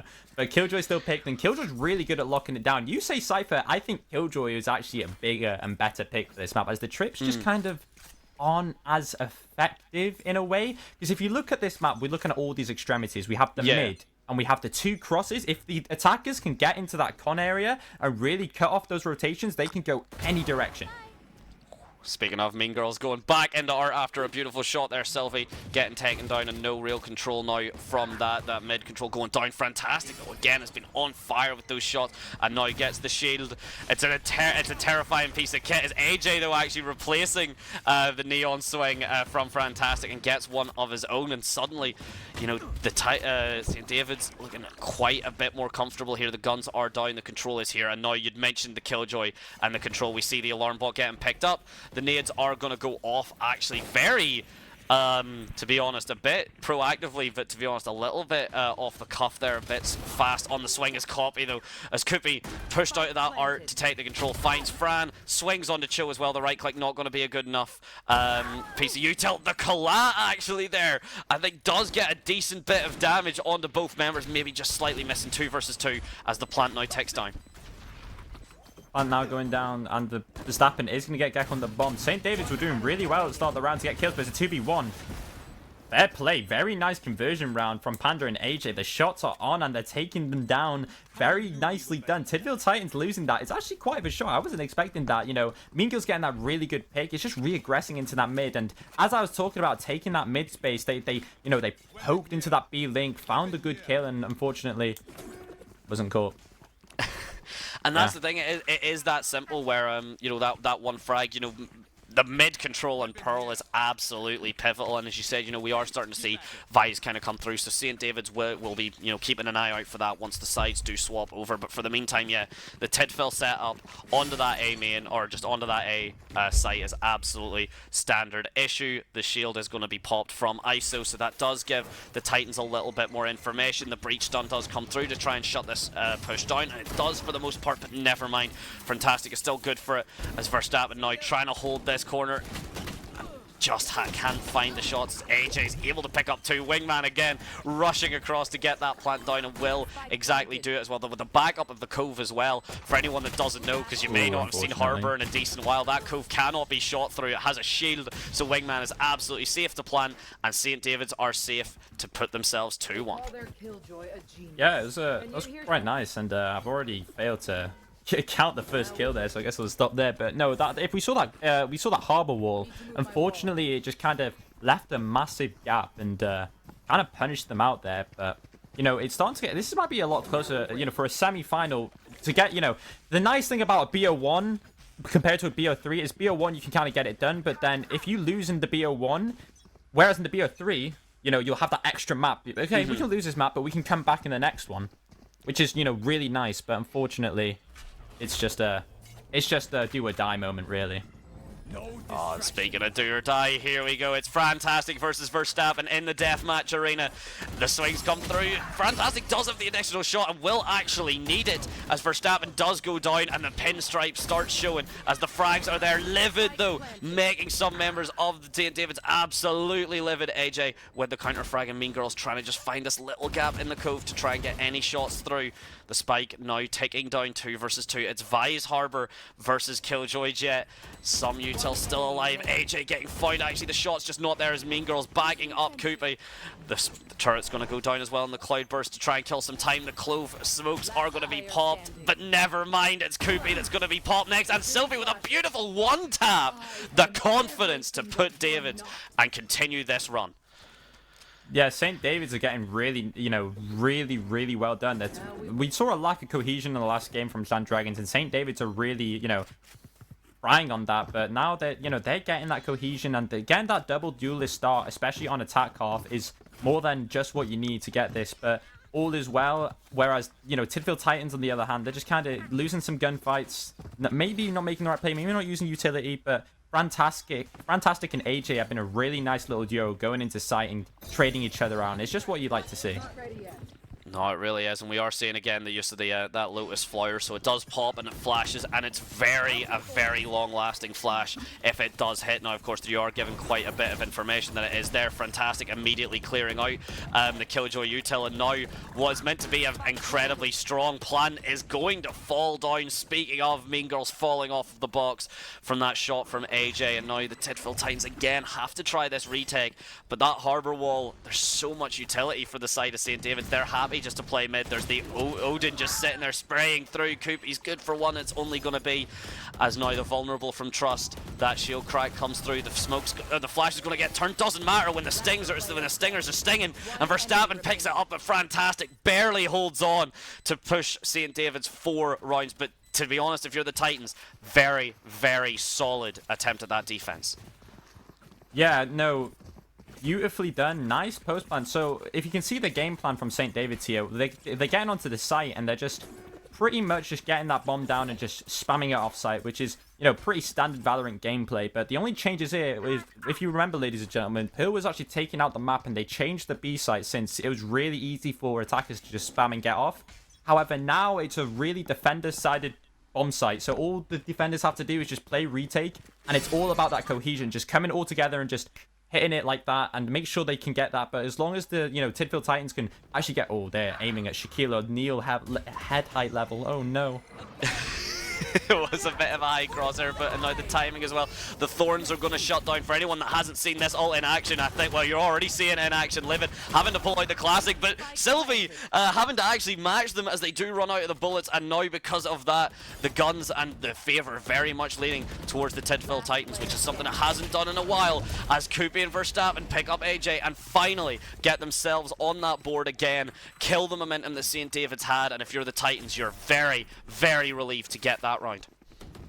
No, Titans just did a really good job there, getting a lot of picks. And to be honest, I thought when St. David's pulled out that ult is, that's going to be a free site for the side of Tidfield, for the side of St. David's. But I'm actually going to keep that. That buys ult on the B is really strong. I didn't expect it to be that strong. That was actually really interesting. I completely forgot that's how good. So if you didn't know what that ult was, ladies and gentlemen, basically what it does is the whole character's dynamic is like thorns and flowers and stuff. And when you get like when you're walking around in the nice, or if you're walking around in a nice little sunny area, you'll find thorns and leaves, and basically what it does, it jams your weapon, so you're forced to use your secondary. So it kind of brought out the fact that you had to sometimes buy a good weapon like a sheriff when they're on buy rounds. It's just really interesting. I mean, it does. It creates a different thing. And here we go. We do see the Thorns again. If you run through those, you're going to be taking a bit more damage. If you walk through those, not as much, but still a little bit. And we are seeing the level of control that the St. David's comp has with the the Harbour always escapes my name. Reckoning, that's it. And with the Vice Thorns, there's a lot of control there that Davids are able to do. And again, the post-plant situation already alive and well. The 5-man stack from mid, but playing off of the clove smokes beautifully, and Mean Girls is just going to try and stick this, and absolutely will do as much. Panda does get the frag. Livid does need to try and get one of these kills to try and stay alive for the next round. They do, and they keep the gun because of it. That's absolutely crucial for the Titans to keep this momentum going, and look at the econ. That suddenly changed quite a bit of how this is looking. Yeah, no, the Tidfield Titans are doing really well to, kind of withdraw, and, they've understood that, okay, if they want to get onto site using all their util, they're not going to have a lot of util for that post plan, so they're kind of relying on to, using that retake, burning out the attacker's util, and then they're saving their util for when they come onto the site, which is really nice. If you're looking at an analytical point of view, it's like, yeah, we'll take all that for free, and we won't use anything in change, but trust, you cannot get caught out there. Dangerous angle to play, giving that ISO a gun and a shield as if it's just as bad enough, and Fantastic is just going to go in, gets Koopy. A lot of picks now going into the side of St. David's. However, Livid is quite livid about the loss of Trust, and now Trust, Livid has to do a lot, overhealed. Sylvie swinging with the Sheriff, trying to find something. No cigar, unfortunately. Vice, Thorns coming out. AJ gonna punish another peek. And now Verstappen. It's gonna have to be quick to now get some kills. Mean Girls is gonna be coming from the flank, and now they're all contained in B-Link. Sylvie fighting it, taking down Mean Girls, and now they're rotating onto A, where all the KJ util was set up, but unfortunately she was picked off when Fantastic got that extra gun. Yeah, no, with Koopy down, there's nothing here that this util can really find, and we do actually see a delay from AJ here. Gonna be trying to collapse onto the last member of the Titans in the form of Verstappen from all angles here, as he not knowing that he is entering the trap here, maybe assuming that everyone's playing mid, but Cho doesn't even need the help of his team. Will find the frag onto Verstappen, and again, St. David's now finally able to claw back some of that momentum, because it was looking very scary if you were a St. David's fan there. The Tidfield Titans were starting to really get that momentum and start to close in on that gap, but now the ults are starting to come online. Lockdown online for the side of the Titans, meanwhile Bladestorm and Thrash for the side of St. David's. Yeah, the Bladestorm with the Thrash is going to be a nice combo. If you can get that kill, not only can you get all your knives back as long as you hit it. Well, if you get the kill, you get your knives back anyway, but, you know, getting that extra weapon to put, you know, to give the team. But St. David's on an eco, so it's not necessary, but, you know, I'm just putting ideas in Mean Girls now with the Infantry Operator. What a nice skin, by the way. And that's the sad part about ISO. You see how he could just tank the shot with his shield, and he did manage to do the grid shot little aim training thing, and the flash is coming in. Fantastic. Oh, so the shield was gone a long time ago. I had no idea. Whoops, a daisy. Mean Girls, they're doing a really good job of denying the attackers onto B site here, whereas Mean Girls has gotten 3 with that operator. Sylvie is going to be joining the grave, and now St. David's are running. AJ, now with the bomb, walking down towards mid. But Tidfield Titans are already aware of this. They're already rotating to try and catch them out on A, but it doesn't look like they're going to A. They're focusing their attention onto mid. They have a cove, they have everything, but oh, is Tress going to get caught out in this angle again? Panda doing really well to punish that peak, but it doesn't, you know, putting that pressure now onto B-Link is going to pull the operator there, but is AJ beautiful timing, snuck through, but unfortunately not the same for Mean Girls, and AJ, Koopy, nicely done, very aware, very good round, and AJ had an amazing time in there. Maybe pulling out the knife and con wasn't the best idea, but it's still, you know, a good round, and if you're Tidfield Titans, you must be feeling quite ecstatic, as now, after losing 4 rounds in a row, fully breaking their momentum, we're getting into it. No, we absolutely are, and something we haven't seen any timeouts just yet as well from either teams. Basically, this whole set, like from the prior teams as well. So maybe with this looking a bit closer, in comparison to those initial best of ones, that will be when we see the timeouts and stuff come down through. So now the econ looking very solid from both sides. Both teams really wanting to get this round on the board. Mean Girls with such an aggressive push, but are they going to get found out? They do get the shot onto Sylvie. Panda will not let that go unpunished now as the harbor wall pops through, but it's just Panda on this mid control. Everyone else is already on that A site, good to go. The plant is going to come down. The wingman will at the very least get shot, killed by the nade, which will buy some time in the lockdown. Now going down, AJ having to plant it down manually. Livid refragging the Killjoy turret using that utility. Exactly what you need for 2 more as well. The Gecko utility played off beautifully there by Livid, and the Killjoy all is going to just mean that AJ not going to be able to do it, and that's 2 4Ks back to back from the Tidfield Titans. First of all, Mean Girls on that op, and second, Livid with just clean gunplay. So looking towards now, going back to my little play-by-play, little analyst moment, you know, coming into that art space, trying to take that off the defenders and trying to collapse through there. But unfortunately, it just seems now that the big adjustment Tidfield Titans have made is this op. So if you're St. David's, your first objective should be, okay, let's think. They have an op, and that has slowed down nearly every single attack we've done. We need to just try and figure out where this op's playing, and we need to just push him off that post, make him reposition, and then we can go onto site. But it looks like Tidfield Titans don't even need to use the util to delay them, since the op is just doing all the work. But now, ISO taking that first shot. I'm not sure if that broke the shield. However, yes, it did. The shield is now gone, and Fantastic stunned, mollied, smoke.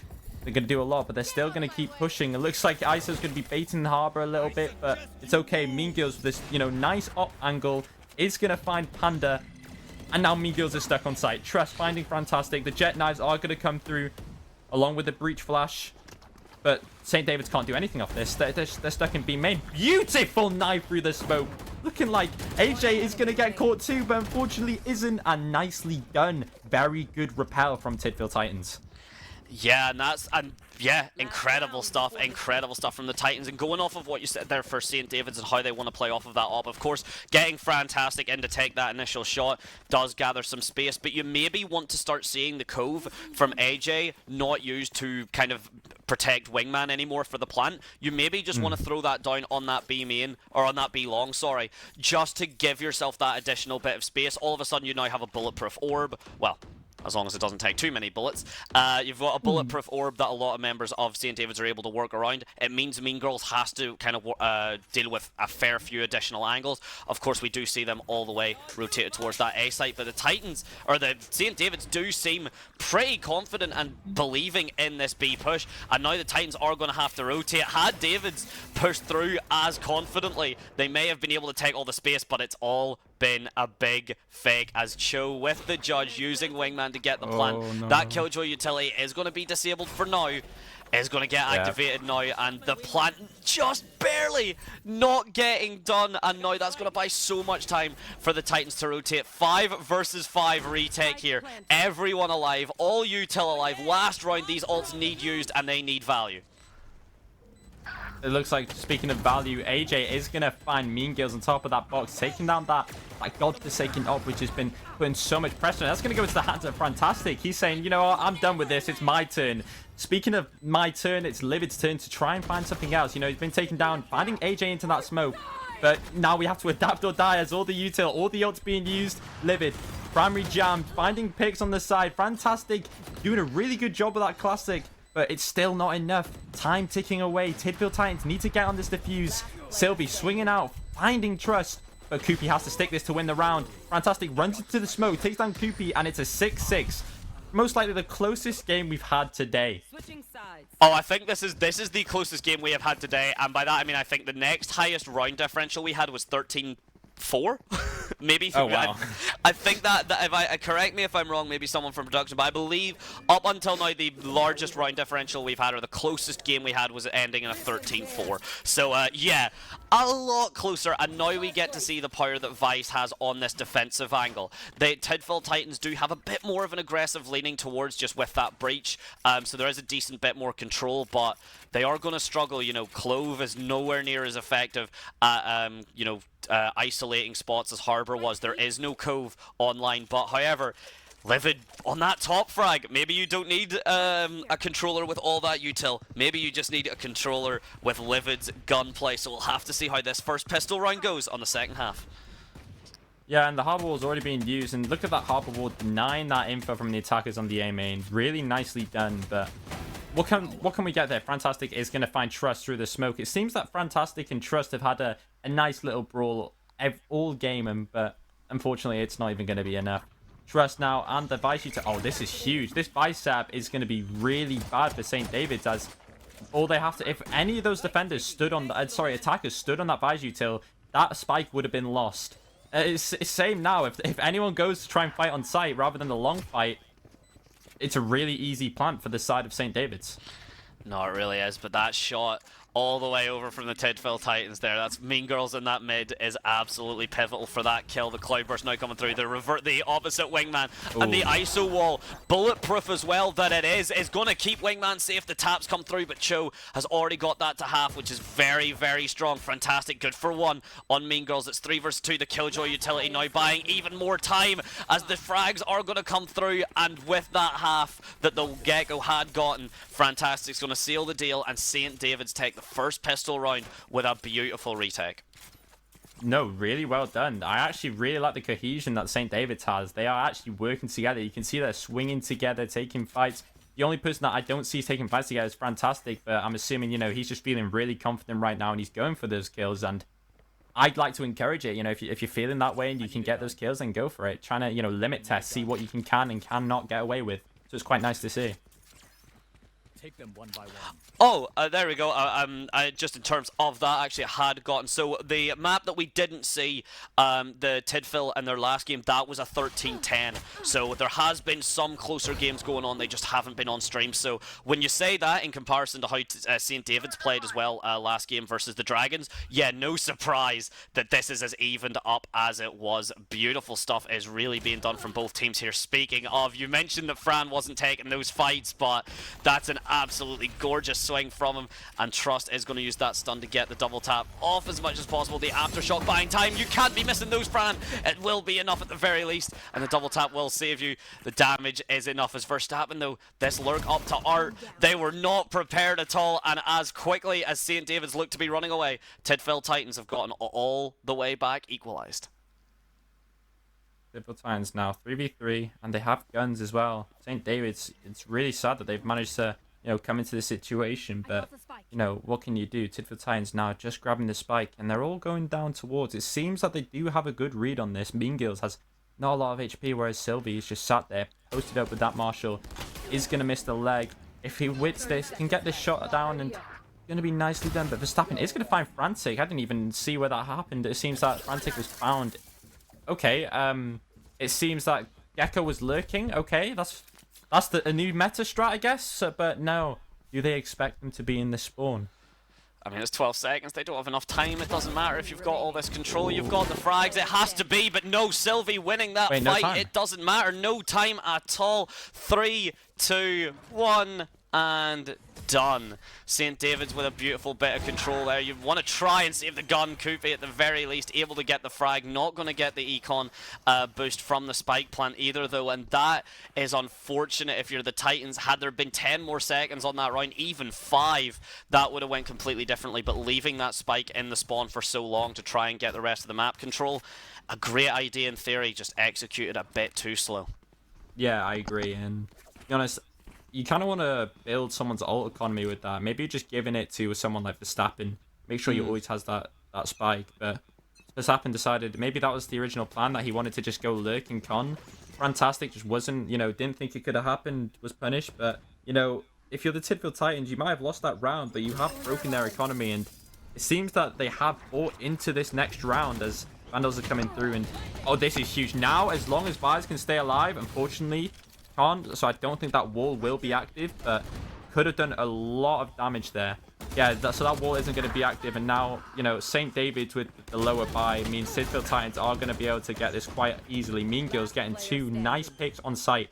Verstappen finding Cho, and Panda finding Livid. It's going all out brawl, but can Panda do a lot? Not a whole lot, as Trust finally takes down Panda, and it's 7-8 to the St. David's. One more bullet was all it looked like that Trust needed just to get that frag, but sadly for them will not do it. As you said, the Titans, bit of a risk trying to buy up there, but they were confident that they had it, and absolutely they do. And now St. David struggling a little bit. Fantastic, of course, on that full buy, you've got the deathmatch arena. You've got that 1 versus 1 just to force, and we will be, I imagine, seeing Fantastic popping that through. It is a stack towards the A site, so that extra dimensional battlefield is going to be very pivotal once this push starts coming through. Cho is going to get caught out by Dizzy as it's re-picked up. No other utility being popped just yet. Here we go. That's it now. The Thrash being used, the Clove Smokes, the Harbour Wall, Killjoy turret. It's a lot of stuff. Mean Girls dashing through already on that site, but still, the minute they so wish, it's going to become a 1 versus 1 for Verstappen using the wingman to get the plant. And here we go. You can't updraft out of this. Fantastic ready for the fight, but meanwhile, outside of the arena, Verstappen picks up 2, and Mean Girls getting his teammate all the way back in, but stuck in that mid as Panda gets a collat from 3 on 2 bullets. And now this retake, it's only 1 member left. It's just Verstappen. The Cloudburst comes through, the swing, and the shots are true. An excellent piece of work from Panda there to keep the dream alive and keep St. David's momentum moving. Wow, St. David's, to be honest, managing to get that is pivotal. Not only for that, but it seems that Panda's, confidence is going to go down. Wow, getting those 3 kills whilst going 9 and 12, or sorry, 8 and 12, I must say, and just, converting that and getting the 3 and going to 11 and 12. That will be putting some confidence into Panda, and now we should see a bit more shooting. We absolutely should. I mean, we'll be seeing these swings. We've got the Blade Storm online as well. Meanwhile, Mean Girls has been absolutely pivotal for the Titans as well. But, you know, this is still any team's game at the moment. If you were a betting person, I'm not. But if you were a betting person, I really don't say I don't feel comfortable saying who would be able to take this. We see the dash, the thorns are going to come down from the side of St. David's as well to shut that push down. And it will actually be enough to get the Titans just completely forcing on this rotate. But again, does seem to be, are we potentially seeing another lurking gecko from Verstappen here? And St. David's, they seem to have bitten this. They look at them go. That's 4 members rotating. Sylvie, the only one to still stay on the B site here. Very pivotal play as AJ even committing util. St. David's are so comfortable. This has been a retake push, and meanwhile, Sylvie's about to tell them how wrong they were. Yeah, nah, that was really nice to cut the noise there, but, you know, the Mean Girls is going to find Sylvie's ice wall to put that isolated one-on-one on site and to take every teammate off. But however, Sylvie losing that was quite unfortunate, as they could have, you know, really changed the round into the St. David's favor. But, you know, Panda finding Mean Girls, and now Panda, like I said, confidence, coming out confidently, taking these fights. As long as they shoot out the Killjoy Molly, and they will. This is good now. The fuse coming in, bulletproof wall and everything. They have to push through this to get this, but the fuse is down. They're using the breach ult. Tidfield Titans really want this round, denying the plant yet again, even getting their own teammates in the way. But it doesn't look like it's going to go towards St. David's. Spike's half. All they have to do now is just find some picks. AJ colliding through the smoke, and St. David's has done it. Oh, how now you said that so confidently. The frag. That's ridiculous. And AJ finds 3. Damn. To be honest, that could have gone in any single way. I really didn't think the Harbor was poking out there. If he was, you know, facing the other way, he would have been fine. But, you know, wow, what a round. That actually might have been the best round I've watched. That was like, you know, at 1 minute, Tidville won, and then St. David's won, and then Tidville again, and then St. David's. What a round. That was back and forth as hell. Very hard fought. Unfortunate for the Titans. The aftershock there, the Rolling Thunder, absolutely the correct play. No disrespect to the Titans there. They needed that and they wanted that round, as you said, Lendoth. They just couldn't quite get it. Koopy just needing 2 or 3 more bullets in that Vandal. The ghost from that angle was just not going to be enough. And now we see Sylvie actually rotating towards this A-site. Trust knocking down Cho already. The Dizzy and the stun. Everything has been there, but meanwhile Sylvie still trying to keep this control in secret. Gonna actually find one because of it. Livid finally shutting down Sylvie, but the amount of time that has been bought, the Harbor wall comes up, but most members are already on that site. Reckoning's gonna come through. Verstappen having to sacrifice himself for the plant. Doesn't matter if Mean Girls is getting those picks on flowers like that. Reckoning, of course, for anyone that hasn't seen it in a while, that little orb does give all the information that that St. David's need to find the Titans. But if you're not able to take the gunfights the way the Titans are, it doesn't matter if you know where they are, they can find you first. Yeah, the low buy round coming into that with just sheriffs, and you know, Sylvie did really well to get the first pick, but she kind of overstayed her welcome and got punished afterwards. You know, you want to get that first pick on the attackers and defenders side, and then you kind of want to just chill, because realistically the attackers or defenders need to find a way to get back into this round, whether it's just walking down an extremity or, you know, using some util or taking a fight. They have to get in. So sometimes just calling the freeze there can really help how it's going to go. Exactly, and because of that, again, the Titans are able to work, and David's working with a little bit less than kind util. We are seeing the stack towards the A, but this time it's split. Last time we'd seen all members of Tidfield Titans just go down that main, but this time now the art control is there, and it doesn't look like St. David's are ready for it. They can hear the steps from the side of Panda, but Panda's not even looking at it. And now all of a sudden, the timing on the Cho as well, it doesn't matter as 2 members are already on that defender side. Spawn just waiting for the rotate now. This timing is going to be very pivotal. The steps are being heard. The lockdown's going to come through from the Vice, but Mean Girl gets fantastic and is going to cut off Harbor as well. So it's now an attempt for AJ to try and get back on the site, but these frags are coming thick and fast. All the trades, all the ults, Clove as well, not dead yet, but now trying to kill as much time as possible, because if they don't get the frag, they fall. But no, Livid clutching it up and keeping alive. Now it's just AJ with a Sheriff with all the work with that wall. Not as bulletproof as the ISO wall, I'm afraid, AJ. So these shots are going to have to be true, and Koopy will put him down to keep this game close. To be honest, that was really nicely done from Tidfield Titans, and I can see the ISO flank as well, but unfortunately they just kind of didn't. I say flank. I see the ISO, you know, rotating, and just couldn't really put it down. It was really nicely done, but Tidfield Titans might find their way after such a cost-heavy round. I would have been a bit mental boomed. Well, not a bit. I would have been. Nah, I'm joking, but I would have been a little bit, you know, worried and seen how it goes. Yeah, a little bit concerned. But if you're the Tidfield Titans and you're breaking that momentum, that's really strong. That is as well, and again, not even needing to commit any of the timeouts as well. So now we're seeing a big push. AJ managing to fit themselves back into the connector.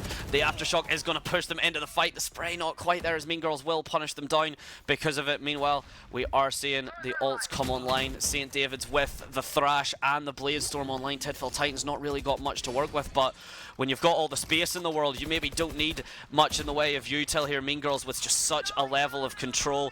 They've got themselves split in perfectly. Will find Cho, trying to be prepared for Panda as well, as the ults are still getting popped out. That Thrash not going to be online anymore. Sylvie, the positioning is very solid, not being expected at all. Trust clueless, but able to get that flick onto them as 4 versus 1. It's just Panda with the Bladestorm left. There's so much utility, and Mean Girls has been on a tear. 4K for them, and 10-10 equalized on what has been by far the most closest and most pivotal match of the series, and here we are, the first timeout comes through. Really good to hold that momentum, and trying to see how, you know, how we go here is quite nice. I won't lie, it is quite nice. Getting that timeout on, and AJ, it looks like AJ calling this is going to kind of take the leadership role, and Mean Girls is just going to put K, disrespecting it. Wow, that is, to be honest, I like the confidence this Mean Girls person has, you know, just putting K and being like, nice weather outside, you know, trying to put into the fact that it's a wasted timeout and saying, yeah, I guess we can, you know, we can take a minute and pause it, but, you know, overconfidence can also be a burden as much as it is a gift. Oh, completely. So what that is the thing. What are you discussing if you are the side of St. David's here? It does seem to be, you know, just trying to take these fights just a bit cleanly, a bit more cleaner, try and get those executes just a bit safer, because St. David's by all means have been able to get a decent bit working, but anytime they've been able to slow down the Titans seem quite happy to work around that new momentum, to work around that kind of slower pace, and St. David's just aren't able to get that control that maybe they'd want. And we see here the Econ very much hurting. Panda's able to get the Bladestorm online, of course, and there will be the deathmatch arena from Fran, but if Fran is confident enough to bring you into a 1 versus 1 while they're holding the Sheriff and you've got your full guns, kits, util, shield, then that is something I would like to see as we go into what will be, no doubt, a hell of a tug of war for these last couple rounds. To be honest, yeah. And, you know, seems that all's quiet now. Nice little gamble stack been called on the A side. Trying to, you know, predict and see what they could do. They've been going A a lot, but that Vice Flash from Sylvia is really nice. It tells you a lot of info, and that's a really nice way to play Vice. You're always going to have that info on that B extremity, and you can just pop it and see what's going on. And if you get someone, you get someone. You don't, you don't.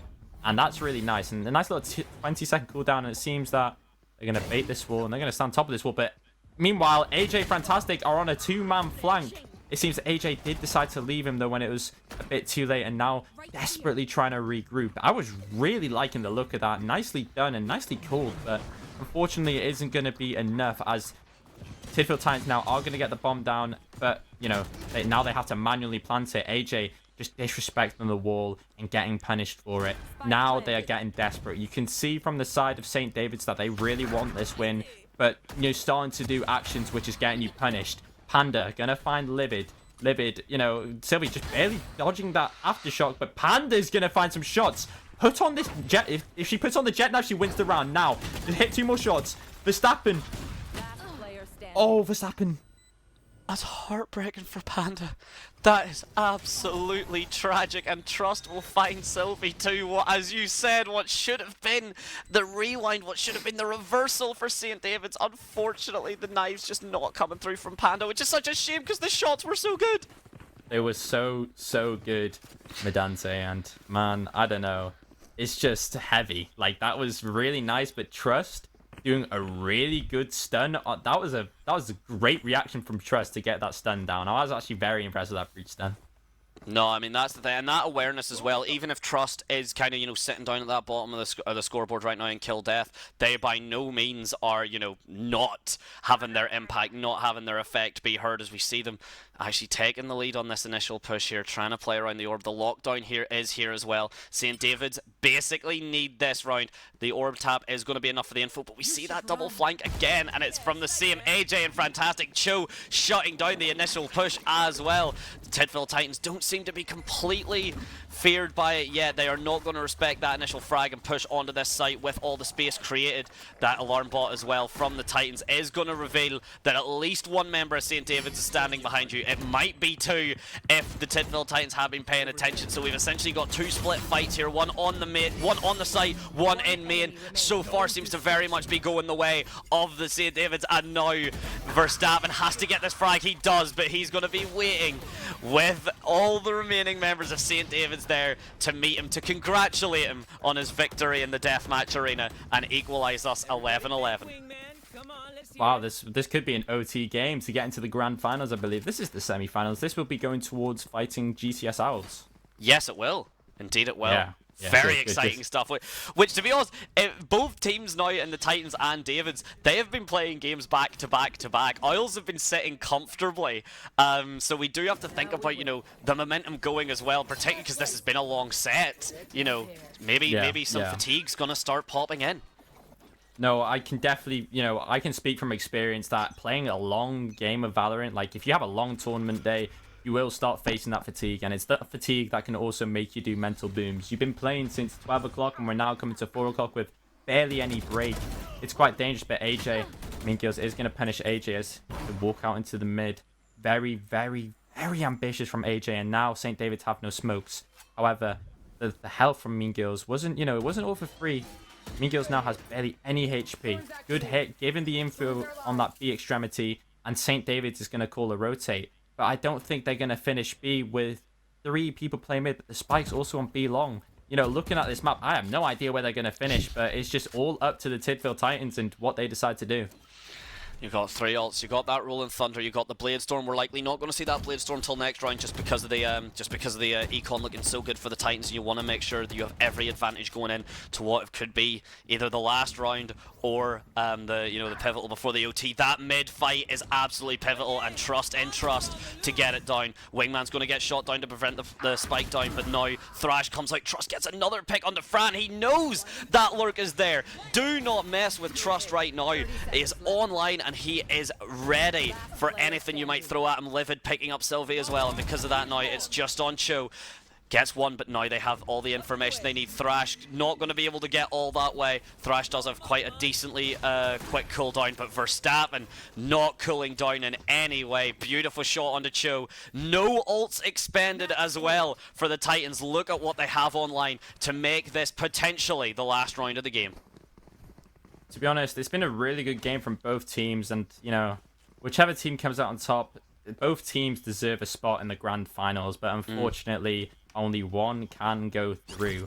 But if they're competing student champs, I would say they're looking very good, as all this team are showing a lot of potential, and if they just work on that cohesion, both sides, they could be a great team. Absolutely. I mean, whenever you go toe-to-toe with a team like this, that's very much just down to the small micro adjustments, and it's very much down to, it could just be literally the day that you play against each other. These teams are so well matched, so even, that had it been a different day, we might be looking 12-11 for St. David's and not the Titans, but now we'll have to see this initial push. The flash comes through, the updraft dash, the flash from Vice is solid, but Sylvie's not able to find anything. That firing squad is there, and that is a very awkward position to put yourself in. Even if you get the frag, you're essentially guaranteeing that you will be refragged. The Rolling Thunder now being popped. AJ tempted to pop the Cove to keep himself safe, decides against it, but the space has been controlled for the Titans. The Cloval is online as well. That's a 6 versus 4 if you want to look at it. This flank from St. David's, but the Titans are ready. You've tried it so many times at this point. AJ and Fran have tried it. It's not going to be Fran for it. Livid just racking up those kills. Cho, though, saying I can do it as well. Thrash is online, Wingman there for the defuse.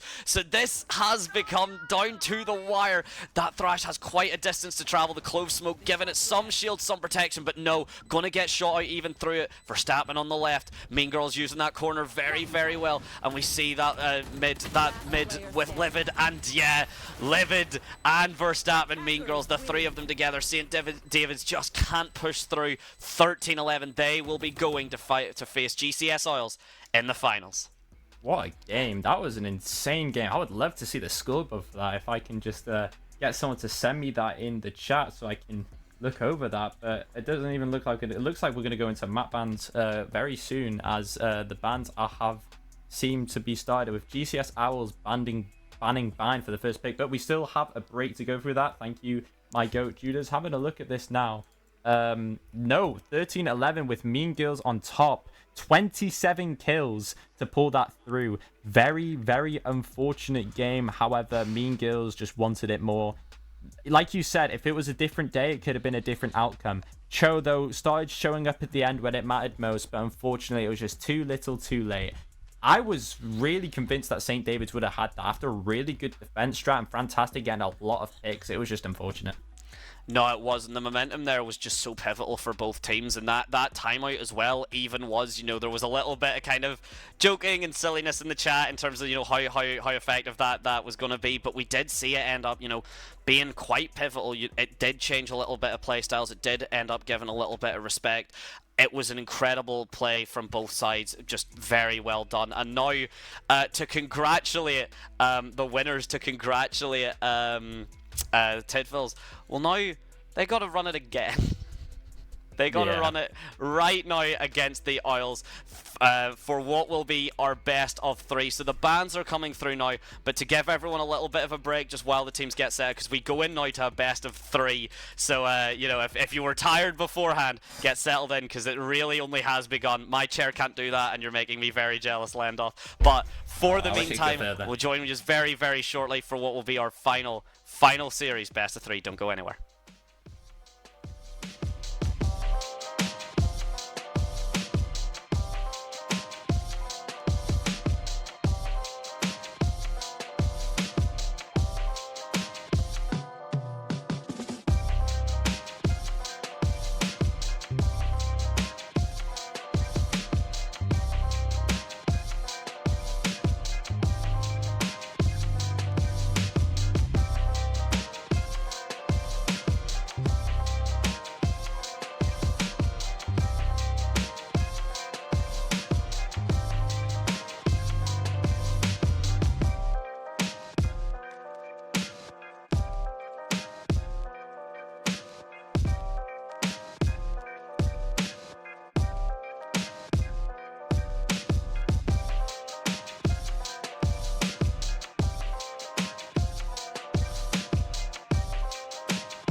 Hello, ladies and gentlemen. Welcome to what is now the final series of games for the Welsh Cup. It has been a hell of a start so far. For anyone that has missed it, we've been doing a series of best of ones now culminating in this best of three. I am Maddantekiller, and of course joining me to send us off for the last best of three, or for the last series of the day, I should say. I'm Lendoth, and I'm quite excited after, some hardships. We've gone up and down in emotions, but I'm really excited for this grand final. GCS Owls returning after last year losing to the main man himself, Maddantekiller. No, it is to me last year, so good to see him come back into the final and the form, really. It's quite unfortunate we've seen the last champions have a bit of a roster change, and it's all going through stages, but to be honest, I'm quite excited. And we do actually have the bands for you right now, and my silly forgot to put it up, but I will grab that for you right now. So with the maps we are going to go for is Sunset, well, not in the order, it's going to be Ascent, Pearl, Sunset, we got Bind, Haven Ban, Split, then Abyss. On Ascent it's going to be Tidfield Defense, GCS Owls on attack. On Pearl it's going to be GCS Defense, Tidfield Titans on attack, and then Sunset is going to be GCS Defense and Tidfield Titans on attack. So, looking good and looking quite nice. Unfortunately, it's going to be the same three maps we always see. However, it's going to be a lot closer in mechanical skill and team play. Absolutely, and we're getting right into it as well. First things first is, though, we have been kind of, talking about Ascent, for anyone that's been joining Lendoth and I for a little bit. We have talked quite a decent bit about the comps that you expect to see, and it looks to be, we're already looking at it, from Tidfield, your very standard comp. Never mind, jumping actually opting for the double Sentinel and opting away from the double Duelist. That's cool. Meanwhile, we had already seen the Oils do some cheeky things. We'd already seen some wilder comps coming from the side of the Oils. No way. So do we get to see it? Come on. Do we get it? I'm begging. Because, Tidfield look very confident. They look very controlled. We've seen, actually, it was Verstappen on the Gecko last time. So, Koopy now swapping off of the Sentinel, going onto the Initiator. And Verstappen now jumping over to that controller. So, we'll have to see. This does look like a quite convincing hover. No way. Never mind, Max jumping from that Phoenix very last second for the Cypher. And I think we're going to... Cloud, please don't tempt me. Cloud, please don't. Come Imagine on. if we seen a Sage. He's going to do it last second, isn't he? He's a funny guy. He might do, and he that's knows. exciting. He's watching the stream and he's like, wait, Lendoth loves Hover. Please. I mean, you know what? If we can get some pandering for us as the casters, we'd appreciate that. But don't sacrifice. Come on. Hey, to be fair, we see no Jet, Kai, and Cloud on the ISO. And Kai and Cloud on the ISO and such, so not exactly, the roster and the time that we would expect to see. So shenanigans can still ensue. I guess so. And look at that! Oh, that's so cute. They've all got matching banners. Oh wait, it's all character matching, kind of. Not really. No, not at all. Okay. Apart from Cypher. You seen the Cypher cam and you assumed that everyone else went with it. Yeah, I get that. No, but here we go. Grand finals, ladies and gentlemen. If you're just joining us now, we've had an action-packed day full of Welsh colleges going against each other, and we are now down to the final two. GCS Owls returning to take what was theirs last year versus the Tidfield Titans, who is fresh on the chopping block. Let's see how this goes.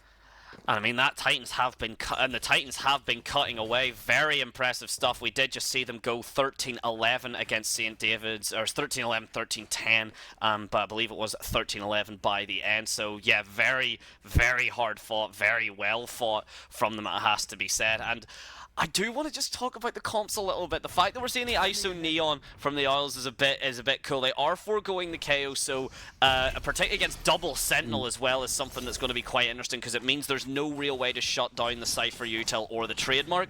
But do you really need to shut it down when you're just walked onto site that quick? The Oils already have the control. Mean Girls already opting to be quite mean and did live it with a headhunter through the wall onto Kai as well. Following on with another. The plant is at least going to go down to keep the econ safe. The member there of Omen is going to go through, but Max and Verstappen and Koopy are going to fall down on top of them and cause a headache. The first round going towards the Tidfield Titans. Wow, what a retake. That was really nice. Came in very strong. Tidfield Titans taking a lot of, and well, I say a lot of, got a lot of pressure, got onto site, but unfortunately couldn't, land the mark as the retake, it was just flooded in, punish them, and now they're gonna have to think more into this. And how can we really do this? You know what I mean? No, exactly, and that's the point. I mean, when the oils are sitting there again, the space control is absolutely excellent. You've got Neon, you've got ISO. If you have a comp that can take fights, that can make that initial aggressive push, this is exactly what you want to see. We now already see the Titans actually adapting, Livid popping that trademark down on the tree, but now we're going to be seeing a far more aggressive push just down this main, and Mean Girls is going to have to opt for the shots. Already actually prepped for the Sova Dart, does get the shield off of the ISO, but again, that's the power of ISO there. Livid trying something with the Outlaw, not going to be able to find it. And again, the oil's already on that site. The retake already being forced from the Titans, and quite a decent low HP. Kai, very aggressive push, will get shut down by Livid on that Outlaw. The oil drone getting a decent bit of scan here. The shock darts from Koopy, gonna try and clear out Jen. Insomniac gonna fall to Verstappen as now this retake's coming through, and it's all green through the board. Another beautiful retake from the Titans. Yeah, our Titans are just completely, after having that game last game and just winning that, coming back in, they're looking really confident into this. Whereas GCS Owls now, they've had a break, they've been a bit cold, and they now have to warm up. It seems that they've subbed out Benga for Omen. I'm not going to try and pronounce that. Insomniac, I have just checked actually. The voices in our heads did tell me. So Insomniac is what that translates to. Okay, so we have Insomniac for Benga, and Benga was shooting quite well last game. So maybe we might see a difference in gameplay with Benga being subbed out, but shouldn't make too much of a difference as the cohesion was there. A lot of nice trap plays, but running that double duelist and trying to get really aggro. Ooh, like I said. Speaking of aggro, you've already seen just a Neon jumping ahead in front of you on top of that main from Kai. The ISO shield gets put through. Mean Girls trying to spam through that smoke. Not going to be able to find too much. Verstappen with the control, but will actually fall. Kai, beautiful shooting. The Outlaw trying to get the shots through. Not going to find it as Insomniac gets the plant. Kai with that hell control. No damage taken by the Oz. The only member. Kai looking a bit worse for wear, but even still not going to be enough to matter as the util pops through. The oil drone from Kian-C. They're actually going to match up as Cloud using that util very decisively to get the pick. Trust following it right back up though with the knowledge on the Cloud. The 3 versus 3, and already this is a tug of war for the ages. Livid falling, and Kai brutalizing him. Trust with the refrag, and now 3 versus 1. All members of the Oils on main, and this should be theirs to take. Yeah, really nice post plant there. Again, a lot of picks, and it's really good that the Typical Titans haven't converted this round. Kian-C nicely done, just waiting for Trust to swing out there. Really good round from GCS Owls. The picks were good, nicely handled, and you might have lost some guns in the way, so it is still a win for the Typical Titans in a sense, but GCS Owls getting that point on the board. And after the new changes was Cypher did get some changes, ladies and gentlemen, so now we can see Max playing on that Cypher and already has the ultimate ready. Now, the only difference with this ultimate is it used to be 6 ult points, it's now 7. Oh, yes, indeed. Not only is it 7 as well, the tripwire now doesn't do an immediate scan when it tags. It takes, I think it's about 0.2, 0.3 seconds for like a full X-ray. So there is a little bit more time to break those trips as well. So Cypher not as pivotal, but let's face it, still very incredibly strong. The trademark going to pop through. Livid just trying to find something here. Look at that. No change to the crosshair. It knows exactly where Insomniac is going to be setting for that plan, and will shut it down entirely. The spike now having to get reset down as it's all red for the Oils. You have retaken successfully a fair few times against us, but this time we are going to shut that down. Yeah, shutting that down really nicely there. Just, making sure that nothing can happen through this and punishing whatever comes through. Just what you need to see, really. But, what can you really ask for when, you have Kian jumping up on that angle? So Koopy is going to do a good decision, and going into the first full buy of the game from both teams to save that Vandal and just chill is exactly what you want to see. Yeah, exactly. You want to understand that again. No, you don't want arrogance. You don't want over aggression. You don't want to be donating stuff that you don't want to, that you can't afford to lose.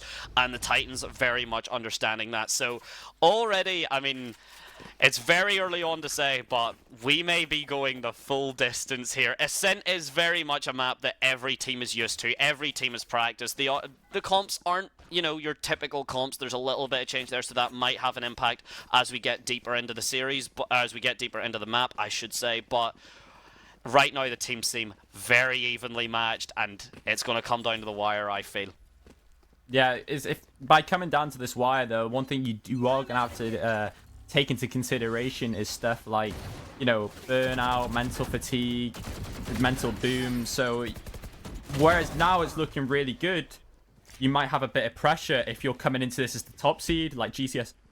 Excuse me. As you come into this as the top seed, like GCS Owls are, they're gonna start looking a bit damaged if they lose this, but doesn't look to be. Doesn't look to be the case right now, just kind of slowing it down. The Cypher cam there from Max is going to get the spots. The 3 versus 3 is the post plan. We are already seeing a bit of a positional difference to what we had seen previously in the earlier games, earlier on stream. Kianci on top of that box, one member already sitting back in Boathouse, and then Insomniac actually just sitting under Sidewalk, but the Titans are playing this quite slow, and they just keep, Kianci hasn't even moved. He's just standing there and guillotining them as the members of the Tidfield Titans try and push onto the site. Trust will eventually frag him down and try and keep the members of the Isles on that site to get blown up by the spike, but will have to give up the space as Max actually looking to push him. And Max, want to take this gun away from Trust, and even though they had a bad, second round, but if they can take away, looks like Trust will keep it to the next round, as surely the Tidfield Titans should be on an eco, and that does seem to be the case. The buy, and never mind, it's a full buy. They can still buy into this with the chamber op going to be online by the Tidfield Titans.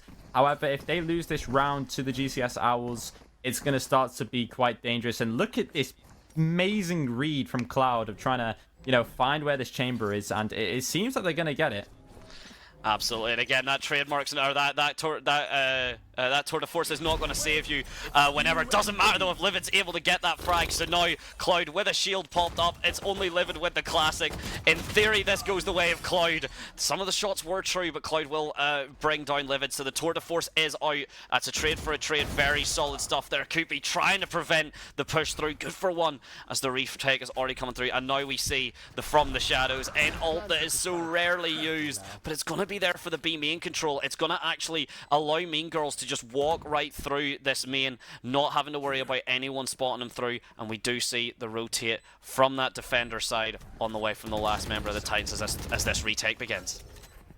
The retake's coming in through. Verstappen now being tagged by Max's nicely placed Cypher cam, but Kianci, we've seen how dangerous he is on this angle. Sometimes on top of the box, sometimes isn't, but Verstappen is going to speed his way around that corner to try and take Kianci down, and now Max in a 1v3. Has to take this round to put him in an eco, but they're on the bomb. What can you do? Trying to spray to get the planter off. And the transfer was there, but he halved it. If he hadn't have halved that, that would have been a GCS Owls round. What an amazing turnout if you're the GCS Owls. But Tidfield Titans taking the round, but, the turnout wasn't there, so that was a Tidfield Titans round. A Tidfield Titans round, but that damage there, that econ is going to struggle. We do see Livid, because of the tour de force, is able to get the off, and the full buys are there, but the econ is going to be struggling. If the Isles can do one more, which they very much can, look at what they've got online. They've got Hunter's Fury, Neural Theft, and Insomniac even has his version of the From the Shadows if he decides to try something. Kupi, Mean Girls, and Trust, basically all ultimates online for the Titans, however, so very pivotal round for both teams here. The Silva Dart immediately going to get shot out. The drone being used for the Isles to try and clear out that initial main push. Not anyone going to be there as Cloud gets the initial frag onto Mean Girls and gets the shield regenerated. Kupi now trying to play a very tucked angle towards it. Will find it, but the shots aren't there. It's a very stressful thing. When Kai is bunny hopping in front of you, it's a very stressful thing. Unfortunately, Kupi could not keep the nerves in check as Kai brings him down, and because of that, the space is there, the ults are there, the control very much for the Isles. As if Kai whipped out an Odin for Neon. I can't believe I missed that somehow. Kai just sliding in with that Odin. Neon might be the most broken character at the moment, but to try and, get that confidence in check and try and make it seem like, this is the GCS Owls' game to win, just doing some tomfoolery on them. And unfortunately, it has been punished now as Kai has been traded out, but the Tidfield Titans have been called to play the exit frags on this, and that's probably a really good call. Stopping, waiting to catch some defenders off the site running off, and it doesn't seem that Kianci very aware, but is he going to walk into this operator? The whiff comes through, and they lose all three guns apart from Kianci, who's just chilling in spawn. Nice round from GCS Owls, and very well played from Kai to slide in and get that opening pick. Yeah, no, I mean, it's very difficult to keep up with that. Again, your aim training is a lot more... You're aiming at targets that are a lot less mobile than that, usually. So Kai very much abusing that, and unfortunate for Koopy, the shot's just not landing there. But again, the Oils playing, you know, while they did get the point, again, the Titans managing to play these retakes very quickly. They managed to keep 3 members' guns all safe. The Oils losing all of them except, as you'd mentioned, Lendoth, Kianci, the only person that could actually carry it through. So the Odin having to be bought back again. Livid had a beautiful opening shot initially, cannot recreate it again, as Trust now just trying to hide in the Cypher cage, and we do see why the tripwire has been slightly nerfed because of it. Kianci bailing Max out there, what should have been a guaranteed dead, but just barely enough. As Trust falls due to it again. Post-plant situation, Hunter's Fury, but online for both. Bladestorm online for the Titans. Neural Theft online for the Oils as well. There's a lot of util here. Very pivotal swing from Cloud, but Mean Girl's going to shut that down entirely. Can't land the knife, but does take Insomniac out of the place, out of position for Verstappen to pick them up. Kianci goes down as well. Max 6 HP in a dream. Unless they do something incredible, they're able to get one, but that spike is now halved and the smoke comes down. The push comes through, but Max good for 1-2. Oh my God. Livid misses the shot, but the Headhunter's good enough. That would have been crazy. That would have been so winnable if Max got that last hit. If he had a slither more of health. Wait, was that a headshot from the Headhunter? No, body shot. Body Hunter. Oh, body hunter today, I'm afraid. If that was a headshot, you know, and we're all tied up again, 4-4. And GCS Owls, if you're looking at this from a different standpoint, you know, this is a very defender-sided map. And if you're starting to lose a lot of rounds, well, not even gaining as much rounds, in my case, I'd say getting 8 rounds or 7 rounds is a perfectly good attack half. But you also got to admit, you know, they have 2 sentinels and 2 attackers. 2 duelists, sorry, 2 attackers. They have 2 duelists, so maybe you swap around, it might be just as hard. But I think, you know, Tidfield Titans should have this in the bag, really.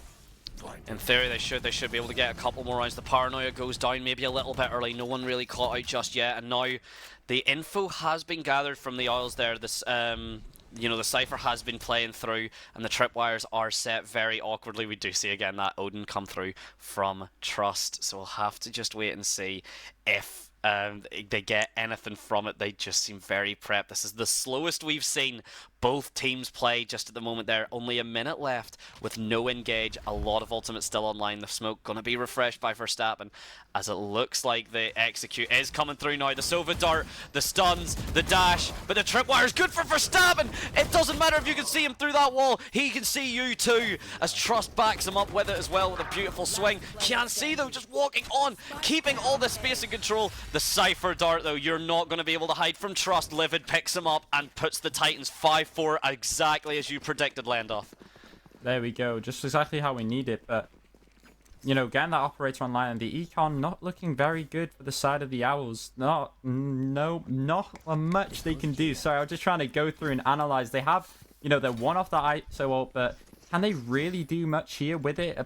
If they get, you know, maybe invest, Kinsey could invest and give him a Guardian. Cloud could use her ISO ult and get a pick, but doesn't seem to be the case. Maybe they would have thought about it, but Tidfield Titans are going to do really well here with this double Sentinel setup. Absolutely, yeah, such control as well, and the trademark is going to come through. Yep, target hit, Livid.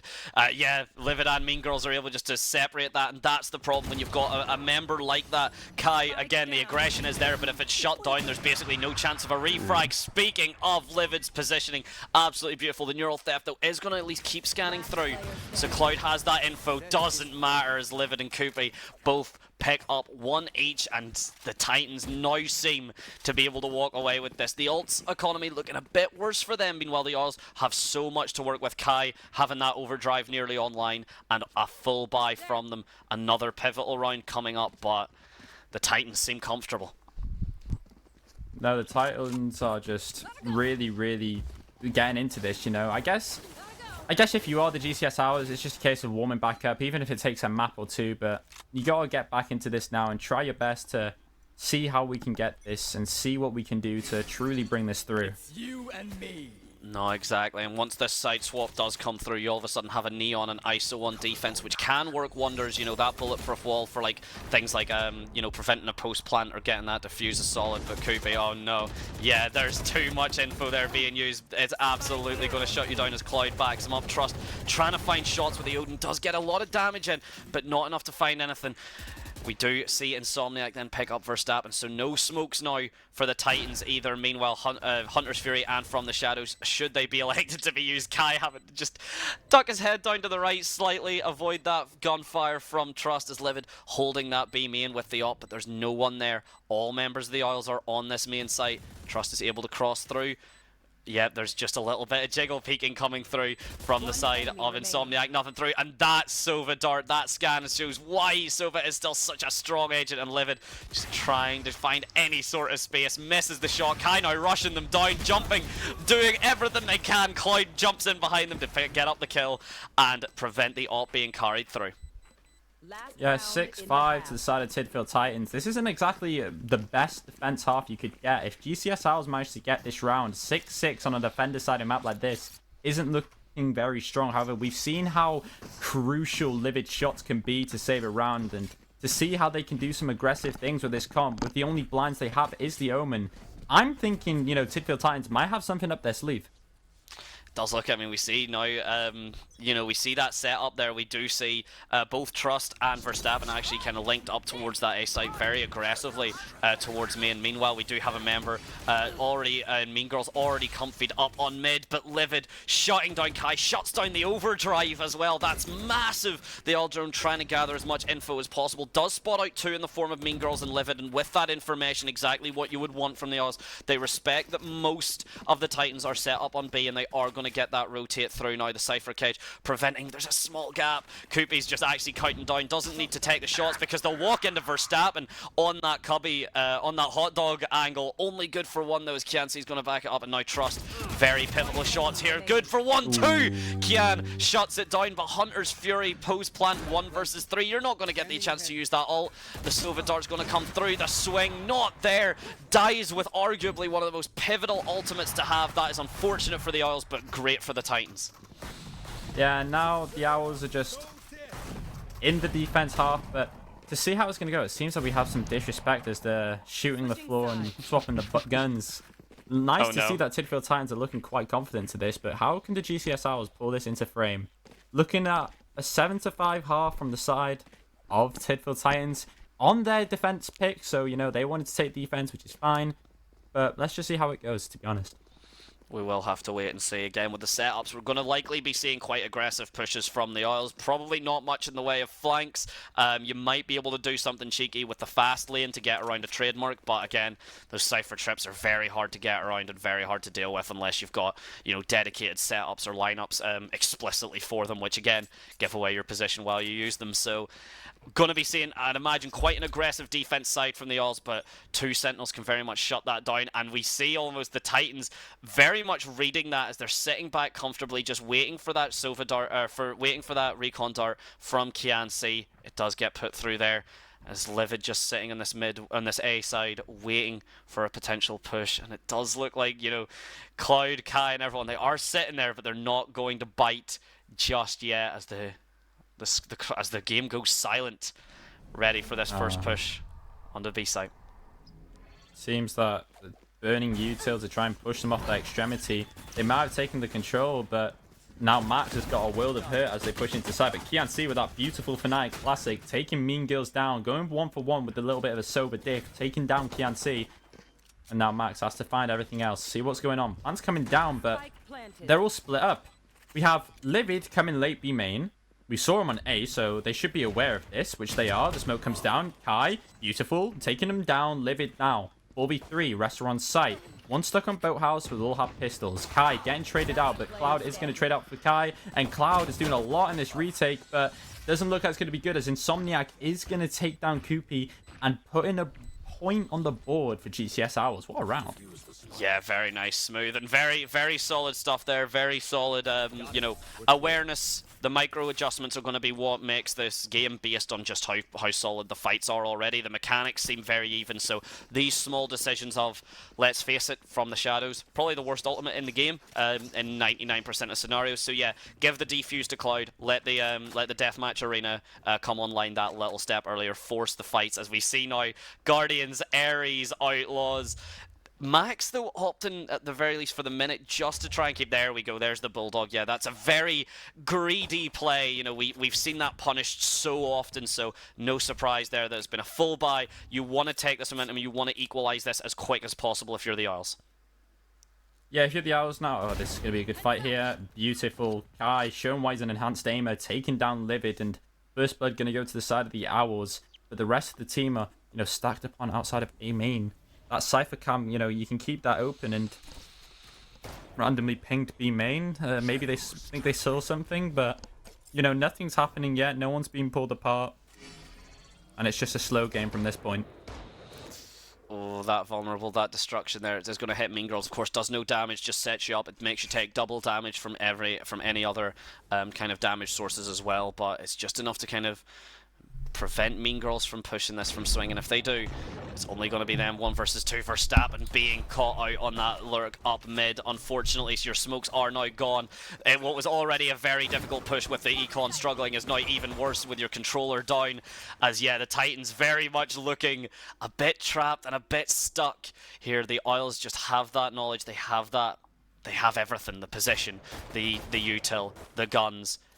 And Titans have to try and make something work with it. 30 seconds left on the clock. The Sova scan, sorry, is going to be there, but the relay bolt, again, just preventing this push from going down. And if you're the Isles, there's an argument to be made for trying to keep the Titans alive. You know, if you want to save pistols, that's absolutely fine. Not going to go the way of it as Max picks up 3 and equalizes. Max taking that 3 and, you know, showing why the Bulldog in that second round is a great buy, but you know, easily could have switched out for something like the Vandal, but obviously the nice thing about the Bulldog is full auto out of ADS, and then when you go into it, you get the nice little burst fire, which is really good and can help, you know, challenge something like a Guardian at long range. Obviously, the Guardian's going to win if he thinks you, but no, nicely done. Good round. Great show of aim from Max. Yeah, no, incredible stuff. And it can be, you know, the Bulldog as well, because let's face it, you're not going to be practicing as much with that gun. So if you are very much either, you know, used to the Vandal or used to the Phantom, you can end up getting in your own way in that regard. But yeah, as you said, not going to be the case here. Cloud and Verstappen, or Cloud and Insomniac, sorry, just trying to prevent this push. But yeah, the util and the comms there. The Silver Dart's going to scan. Absolutely, Insomniac, you're not going to be able to walk away from that. The double stun, the TP out is absolutely pivotal. Doesn't matter if Mean Girls is going to keep getting frags like that. The space all taken up, Max. Nearly gets away with the Bulldog frag, puts Mean Girls down to 11 to potentially prevent what could be the ace. Kianci going to shut it down. An over-aggressive teleport for Verstappen, and what seemed to be a done-and-done game, done-and-done round, I should say, can very suddenly be picked up by Kianci. Yeah, Kianci is just looking really nice here, to be honest. Getting all these picks, like I said, just taking them down, trying to do all he can, but unfortunately, the pick is going to come through Kianci. Never mind. Screw what I was about to say. He's going for it, but Trust is just going to take Kianci down. Kianci had a really good potential in winning that round, I won't even lie. The trip on the bomb, if Kianci was a bit, like, more aware of the possible swing, because obviously he was playing that, he was expecting to be really disciplined, but Trust just, you know, called the bluff, swung, took the fight. Unfortunate for Kian. But, you know, he's doing really well with 17 kills on the board and picking up that Odin for defense. That's a really good bonus round for DCS Owls. Absolutely. I mean, we see Kai now on that operator opting no shield as well, so a lot of damage there. One Marshall shot could be, you know, the difference between it. Of course, we don't see any for the side of the Titans, but it just does go to show that the you know, that health differential very much something that, you know, is a risky play from Kai. But I mean, the man has been hitting shots all day, so no real surprise that he decides to opt for it. And speaking of opting for it, with that mid control coming down, we've got 2 members in the form of Trust and of Trust and Livid coming through, and they will actually get Kai out. That's massive. No shield anymore, and the op is now down. Mean Girls tries to take the space, but Verstappen going to absolutely at least keep that up. Insomniac trying to shut it down. Verstappen though keeping that going. The space now controlled from the shadows. If there's a time to use it, it's a time like this. It's 2 versus 4. You do not want to give Max this ability here to take this swing and take the fight, even out slightly more. A lot of util online. Neural Theft, pretty close you'd imagine at this point as well. Both the Audrons going to give each other a wee smooch just as they scan each other, as they pass by. Trust to just set up in that corner though, and you'd mentioned about, you know, that resolve and that, you know, that kind of intent just to set, and that's exactly what we're seeing from Trust, as again the frags are just going back and forth, the spray through, but it doesn't matter when Verstappen just keeps picking up the points and picking up the kills to take Titans 9-7. Okay, cool. So, analysing that round, what we had there was just a really nice demonstration of the post-plant system that I was talking about. You know, we see Tidful Titans always coming off and, you know, playing that post-plant, but, you know, maybe got a little bit aggressive when they could have. You know, while I'd say shoulda, coulda, woulda. But, you know, looking at this round now, we got a lot of ults online, and unfortunately the econ of the GCS Owls is going to take a big hit. However, Cloud does have that ISO ult. You can get into the deathmatch zone, and if you're feeling confident, you can get a free pick. Absolutely, we have seen it been done quite a lot as well, and it can very much abuse, you know, a weaker econ. The tripwire is actually going to find Mean Girls. The Marshall shot not going to be good for KNC, but now the knives are out, no frags found, so now this Bucky has to get some form of value, and it's a lot easier said than done.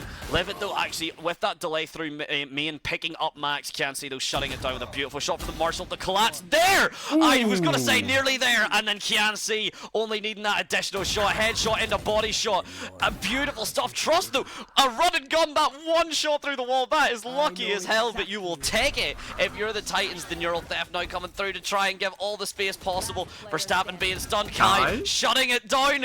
The swing from Verstappen's there, the overdrive is popped, and Verstappen will fall. What a dirty, very scrappy round to go in the favour of the Isles. Beautiful stuff.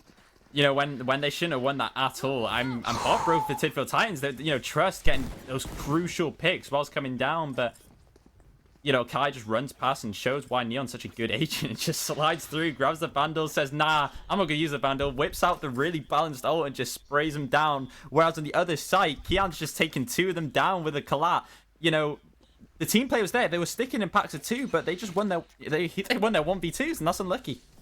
I mean, yeah, the fights are going down, and this is I mean, again, if you want to say, you know, you said down to the mechanics and down to the choices and things, I don't think there's a round that really shows more even matchups, that any person in any of these both rosters can be so pivotal, can be just so instrumental to it. And speaking of, we have Insomniac here, just trying to keep that mid push down. We do see Verstappen just holding it. Max has been potentially timing down. It's a beautiful one-way, and Kai will use that accordingly. Livid trying to teleport out, but there's a small delay to that teleport, so gonna fall down. Meanwhile, in the mid, it's gonna be one each for the side of the Isles and the Titans. So the Isles still looking a bit more positive with the econ advantage as well. Titans are gonna be struggling. Never mind. Though, punishing Kai. Yeah, never mind. Too soon. Nice shot. Respecting the fact that was a really nice. But Cloud, if Mean Girls would have gone that, you know, Mean Girls is feeling very confident after that first game, but, you know, 3v2 to the side of GCS Owls. Verstappen has 25 HP and the bomb's going towards B. But the Owls are doing the right play here by regrouping and trying to go to play towards A, you know, making sure that nothing happens and nothing comes through. But that kill from Cypher, it seems like, you know, aggressing out into that mid space really punished them there and just unfortunately got them killed.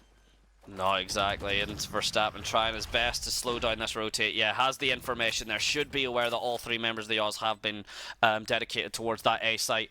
Very little health, only 5 HP, and the logs is a very risky. I can see messing up the dart though, unfortunate for him. So means Market is going to have an extra moment to get cleared out. The aggressive push Verstappen is going to try and dance around this oil drone as much as possible. I think he may have been able to, but having to get it shot down anyway will fall due to it. Now it's just Koopy with only a classic. The shock darts are there if they want to try something, but for the most part this seems all said and done unless we see the filthiest right click, good for 1. But Insomniac, ironically enough, gonna put Koopy to sleep. That is quite, when you say it like that, yeah, that is quite ironic. But, nice round from Tidfield Titans. They did really well to punish the aggressing Cypher walking down mid. It seems Max just wants to get, a few kills on the board. And when you're on stream, you want to try and get your clips. So you can be like, guys, look, really cool clip. But unfortunately, yeah, exactly. And, you're going to get punished. You got to stay disciplined and play it correctly. But, no, it's really, really well done.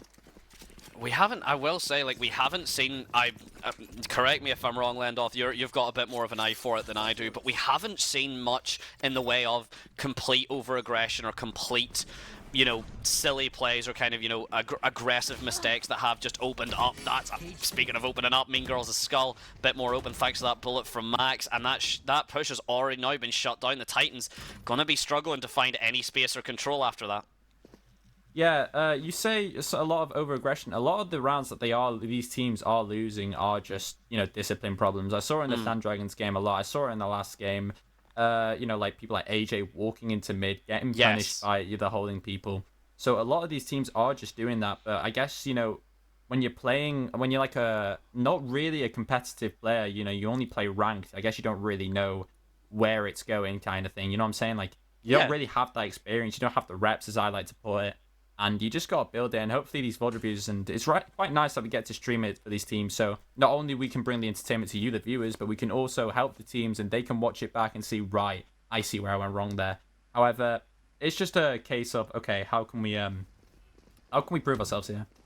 And that's exactly what they're going to do. They are missing the jet now, and because of it, yeah, we will see Cloud. Beautiful sprays. Another collat, I believe that was, finding Trust. The Hunter's Fury as well being popped out by Kianci. Of course, not going to find anyone from that angle. Is Livid now stuck all in their own 1 versus 5 with not too much to work with. I mean, all of a sudden, if you're going for that clip, you just go for the Headhunter and try and get shots. But with 10 seconds left, the timer's been just cut down by the Isles. Titans just could not find any space. All 5 members just sitting there on that A site, staring at the spike.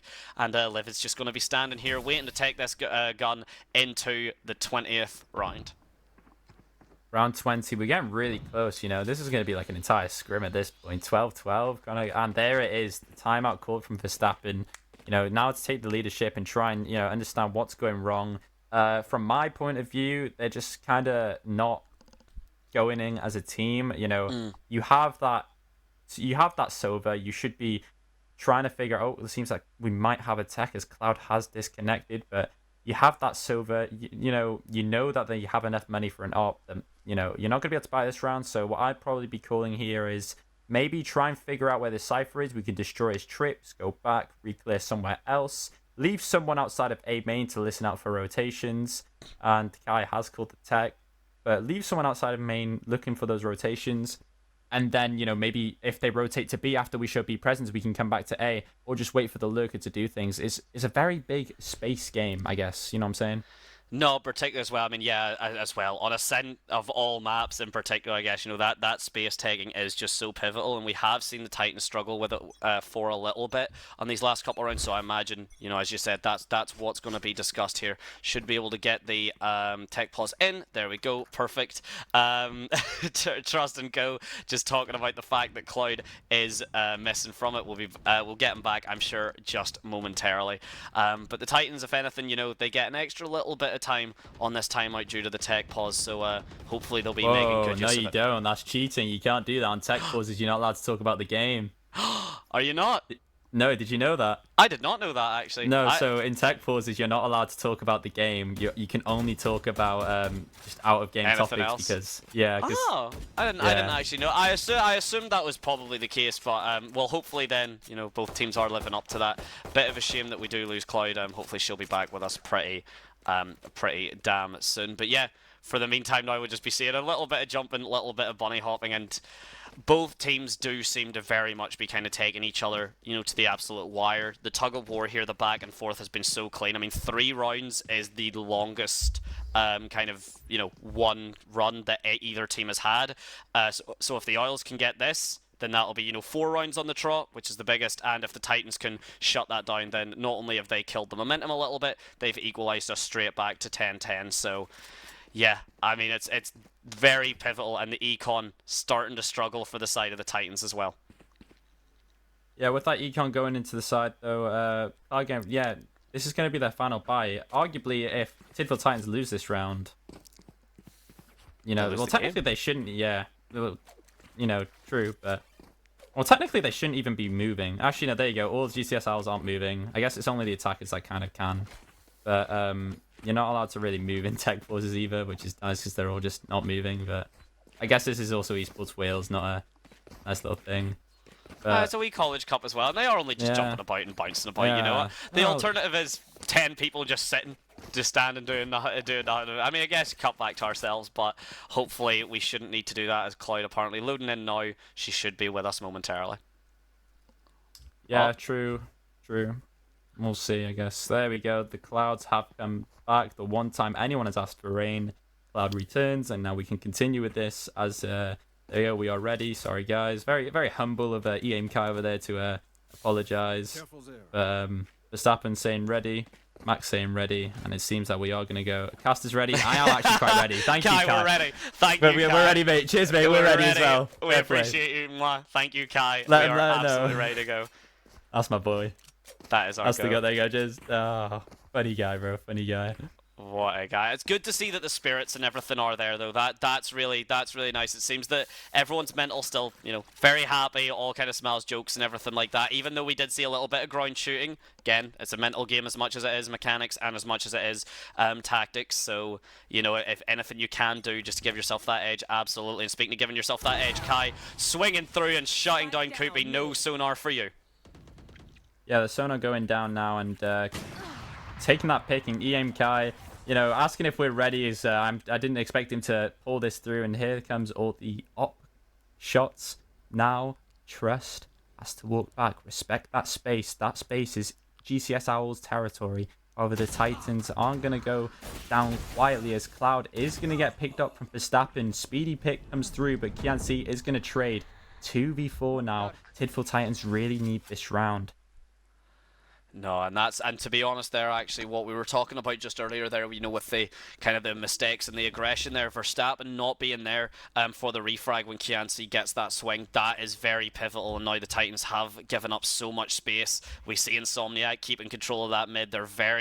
They all should basically be aware that yes, the only members, both members of Tidfield Titans are going to be towards that B main, and we see the op from Kai already posted up on market, trying to work around for it. Verstappen's going to get scanned. Trust tries to take the shots and will get appropriately found, as will Verstappen. The Econ's now struggling for the Titans. They have to play towards this overtime. They don't really have a choice. At the very least, Tour de Force is online for Livid. Yeah, Tour de Force comes online now. We're going to once again EAM Kai versus Livid and see which one's the most Livid person to try and, you know, get it done. But it seems they're still going to force into this round regardless. Yeah, it seems that, you know, they're kind of forgetting fundamentals with the buy phase and just they want this round. Maybe they're, you know, too caught up on the fact that, okay, guys, we can win this. We just got to do it again. We got to do it again. And the definition of insanity is doing the same thing over and over and over and doing something and expecting a change. And that seems to be insane is what they're doing. No, exactly. They might be playing off of that. They don't want to play for the overtime, which is completely understandable, but you might not even make it to overtime if you've got people like Insomniac and the Max set up here. That Cypher setup just as brutal as ever. Even if he has been nerfed a little bit, he's still a dominant force, and when you've got Insomniac landing those shots off the back of it, that's all you really need. The Titans now can still work off of this Hunter's Fury should they so wish, but Livid's not even had the chance to see anyone with the Tour de Force yet. Now Verstappen trying to slow walk in, will get spotted out by both the camera and the silver drone. Has a little bit of information on where Max is posted up now, but again, all this space, they're just struggling to make it. 54 seconds left on the clock as this push is going to have, there's a decision is going to have to be made, push or rotate. Time's going down and these guys never want to re-clear for more space. They stay where, you know, they stay where they know, and two shock dots still held out by Koopy. All they have to do is just shock the door entrance and they can come into sight. But it doesn't look like they're going to do it. Livid. GCS House now need to stay disciplined and make sure that... Nicely done. Max not going to peek him out and give him that fight. Picks up the Bulldog, says, time to go in for a fight. Koopy, no shock dots found, but Max getting another 2 this round. Very nicely done, and Verstappen Doesn't, might be one of the fastest F1 drivers in the world, but is he going to be able to get to the other side in time? No, because Max has a bullet with his name on it, putting the GCS Owls on 12. And match point, and now the Titans, well, they seem to buy, not really wanting to play around for that overtime, and now they're going to have to anyway. Live it at least. Because of that tour de force, they are going to be able to cheat a decent bit of the econ. There is still some form of a buy online for the Titans, but it's not exactly what you'd want. Mean Girls is opting for. Looks to be maybe playing around the Bladestorm, the all, or maybe has taken a page out of Cloud's book and disconnected. Nah, they're running about, and here we go. Excellent stuff. So the regen shields and the short and the light shields are online and ready to go. Some initial shock darts from Kai, and it's going to be absolutely, or from Kian-C, sorry, and it's going to be absolutely beautiful stuff. The vulnerable comes through, the crack does find a little bit of space for Kian-C. Kian-C just trying to work out, knows that Mean Girl's there, doesn't know that Verstappen is all the way behind him though. Beautiful use of the From the Shadows. The Deathmatch Arena comes through, Cloud gonna walk out of it, the victor. Neural Theft pop, 4 versus 4. The Titans have got the Hunter's Fury, and remember, this is it. If the Oils win this, they take it the first game, so the Titans need to get all of this utility used and find value with it where possible. If the Titans can even take this now, reclearing that B main, knowing that no one's there, and now they're going to do a 4-1 split. 3 people go in lane, 1 person going stairs. Insomniac finding picks, so is Clouds. It's trading out, 2v2. Max is on site, 2v1. Oh, here comes Kai with the op. Oh, and that's the Kai. A little bit too confident with that shorty, but Trust isn't going to trust himself, and unfortunately, Kai is going to be able to take him down, and it's going to be a 13-9 finish on map 1 for the GCS Owls. What a crazy map. Yeah, very nice. And the overdrive pop just there, not necessary at all to take it, but absolutely, very handy to have whenever you do got it for rounds that aren't the end of the game. So with that, yep, 13-9, Oils take it first over them, but a very close game, it has to be said. A very, very tight fought game, very back and forth. And we will be moving on, ladies and gentlemen. We'll be jumping to a break after we obviously do a little bit of discussion, but we'll be moving on to Pearl with the Oils on defense. So yeah, very exciting times, it must be said. Yeah, the Pearl pick is quite good. We saw how good Tidfield Titans were on Pearl, though. This is, you should still have a bit of confidence in this Pearl. If you haven't already mental boomed, the Pearl came from Tidfield Titans was really strong. Like I said, though, just a bit of utility that needs to be used, breaking those shock darts, maybe reclearing another part of the map, trying to figure out what these guys are doing, but you're doing it too little too late, I'm afraid. But it's all good since we can go into a new map, pretend that the score's 0-0, and we can stay focused. Any game's a winnable game. Any comeback is a possible comeback. And as long as you still have that mindset in your head and just know to focus, it's all good. Exactly. The only people really in your way is yourself, even if, Tidfield did struggle there. Absolutely, as you said, their Pearl was phenomenal. We've seen them do quite a lot. The comp was a little bit strange as well, which was a lot of fun to watch, because it does force a little bit of extra adaptation. It's all well and good scrimming the same comps again and again and again, but if some people do have, or some teams do have, a little bit of a different setup and you're not ready for it, and they are, very controlled, then absolutely it can be a different setting. So while we let the teams just get refreshed, we're going to grab a refresher as well, because it seems I'm still pretty confident in this going the distance. So we'll jump at another 5 or so minute break, ladies and gentlemen, and we'll be back. Game 2, it'll be Pearl. Don't go anywhere.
Hello, ladies and gentlemen. Welcome back. We are going to be jumping into game 2 of the best of 3 set here at the Welsh Cup. Again, it is just the Tidfil versus the Oils. If you haven't missed it, of course, myself, Maddante, and my main man will take you through what had happened in game 1 and any notable events.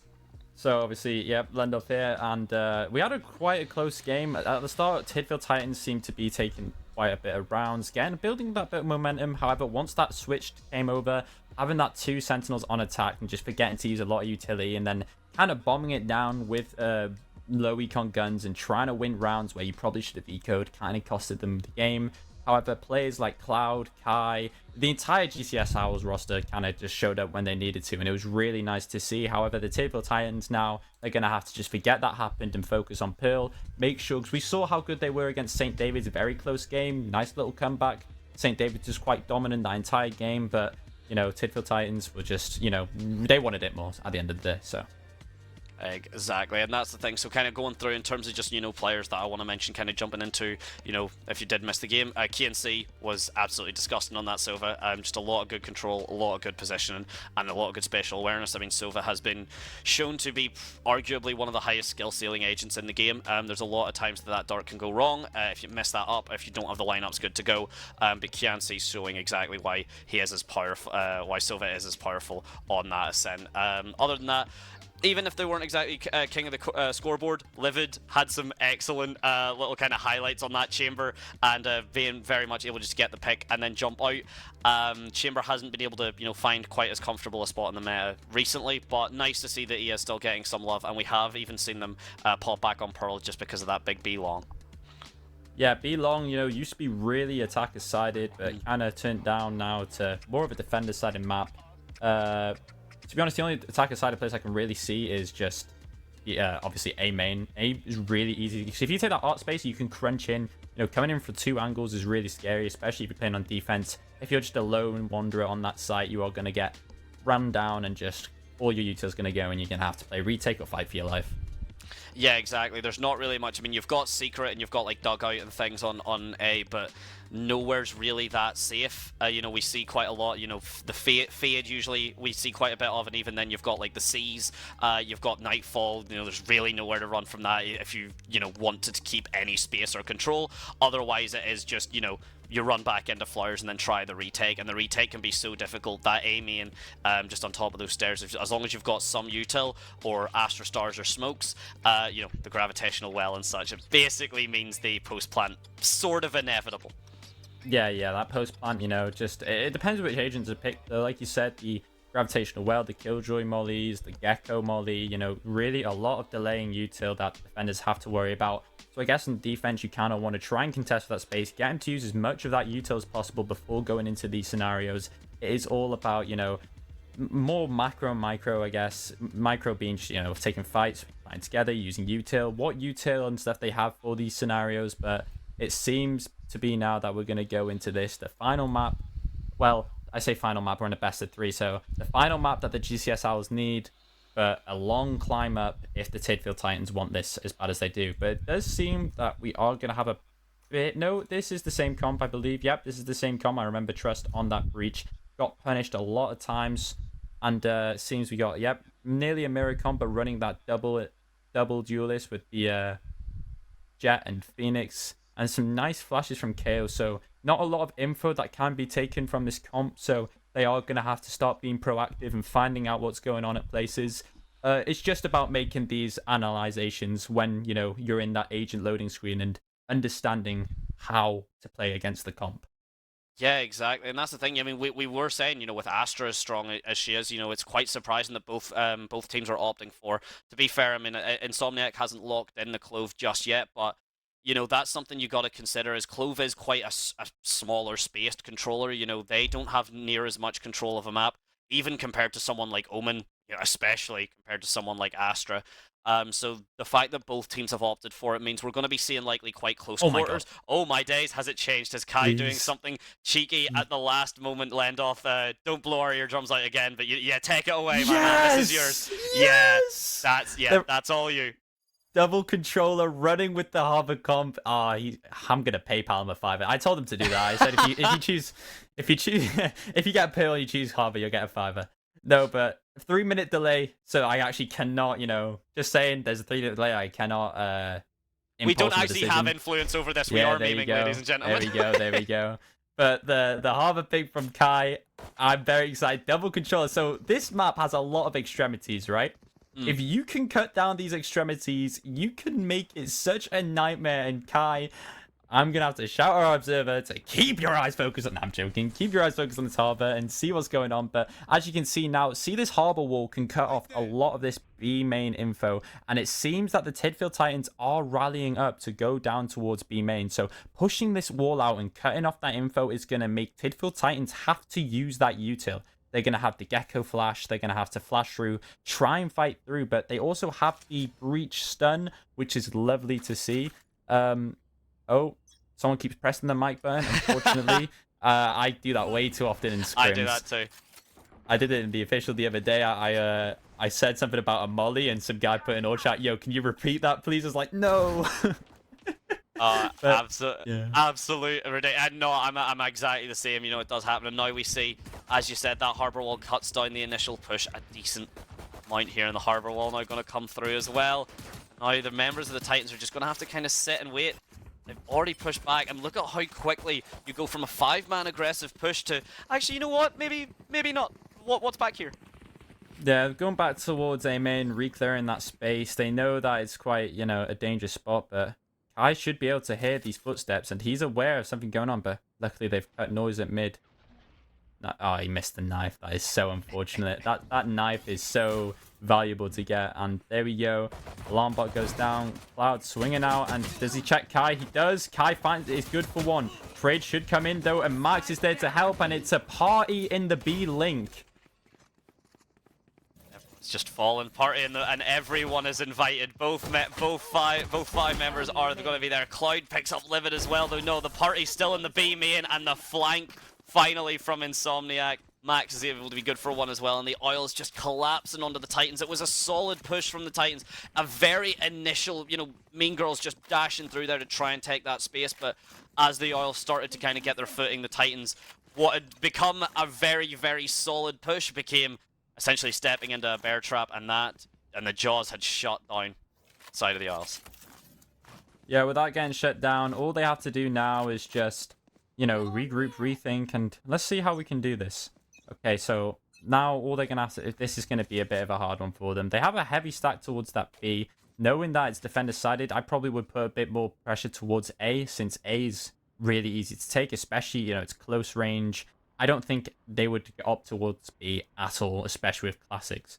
But knowing this now, they're walking down towards this R extremity, trying to figure out exactly how it's going to play out.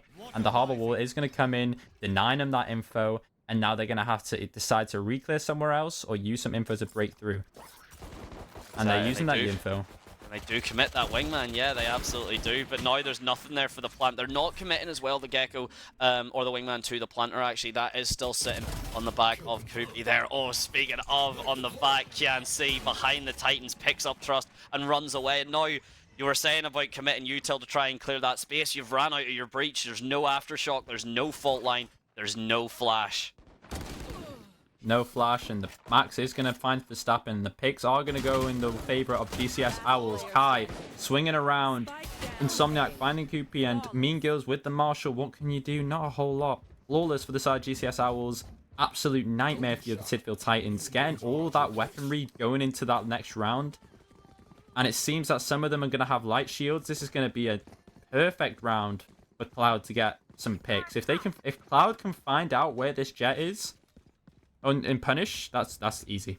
Great. Yeah, that's mental as well. And Verstappen as well can easily fall. That regen shield is not enough to regenerate you back to life. There's only one agent that can do that, and it's Clove and, Sage, but let's face it, she's still not going to be getting picked for a while with just the way the Sentinels can work and the map's rotation. So very much, as you said, going to go through. I think Dizzy has went for a trip. Maybe it's fallen down the other side, but I believe Verstappen has actually just given up Dizzy by accident there. I don't think that's re-accessible, and so now there's going to be no plant there, no additional cost for Dizzy. Mean Girl's actually stealing the plant coming through, has to sidestep out of the aftershock. That angle's very unfortunate for Verstappen being caught out by Max on Secret Trust as well, falling. And what should have been a very solid push for the Titans has been shut down as Max just keeps racking them up. Can we finally see? We have yet to see an ace. The defuse goes through the Koviz drop. Cloud gonna have to pick it up, unfortunately. No ace, but, you know, they always get the round on the board, so I don't think they care. No, round goes towards Owls. They only lose one gun. They're gonna get upgrades. This is good start from GCS Owls. You know, this map is really defender-sided, I would say. It's very easy to just win on defense and deny all that info. And having this double controller setup is just what they could have. It's just what they need. You know, I was talking about how they're going to have to push out to get info, but they can also just deny info as well, just with that harbor wall itself, and then have something like the Clove Wall come late. It's just beautiful to see it. No, it is, and the Cove as well, you know, again, that bulletproof shield is very good. It does have a decent bit of damage. I think it's 3 bullets, maybe 4 to break. So, you know, Kai can very much defend a decent bit of the remainder of the team. The knife is going to come through, get a massive scan. There is the knowledge there. The Marshall shot's not going to quite be good, though. But there is going to be the reswing. As all members of the Titans are just holding for it. Harbor Wall again popping out, and you're just seeing the absolute pain that Harbor can be whenever you've got that set up through, as the Titans just really struggling to gain any sort of space. Yeah, the space going towards the Titans now is going to be a little bit dangerous, but what can they do? What can you do? You know, you're on eco and you're pushing towards that B extremity, knowing that they have money for an op. This is a bit dangerous and not very well thought, but baiting out that shot, knowing where Cloud's pause is. If they got that headshot, I would have screamed, to be honest, but the stun comes through. Cloud, this is good now. Now the Titans can do something off this. Jet is going to cross, get off that site. Mean Girl's on top of the box, and now the attackers are getting onto this site. Diff, and Cloud seems to just be having a whiff fest. Could start, you know, thinking that they're in their head, and now the Killjoy has had to be used. This is actually a good turnout for the Tidfield Titans. Nothing to slow this down, but they don't have any B. Oh, and Kai with a beautiful flank, finding 3. Speaking of aces, this round has been a very good round for the Tidfield Titans until the flank watch was just not held. And the Cove's been missed. And now it's a 1v1. Oh no.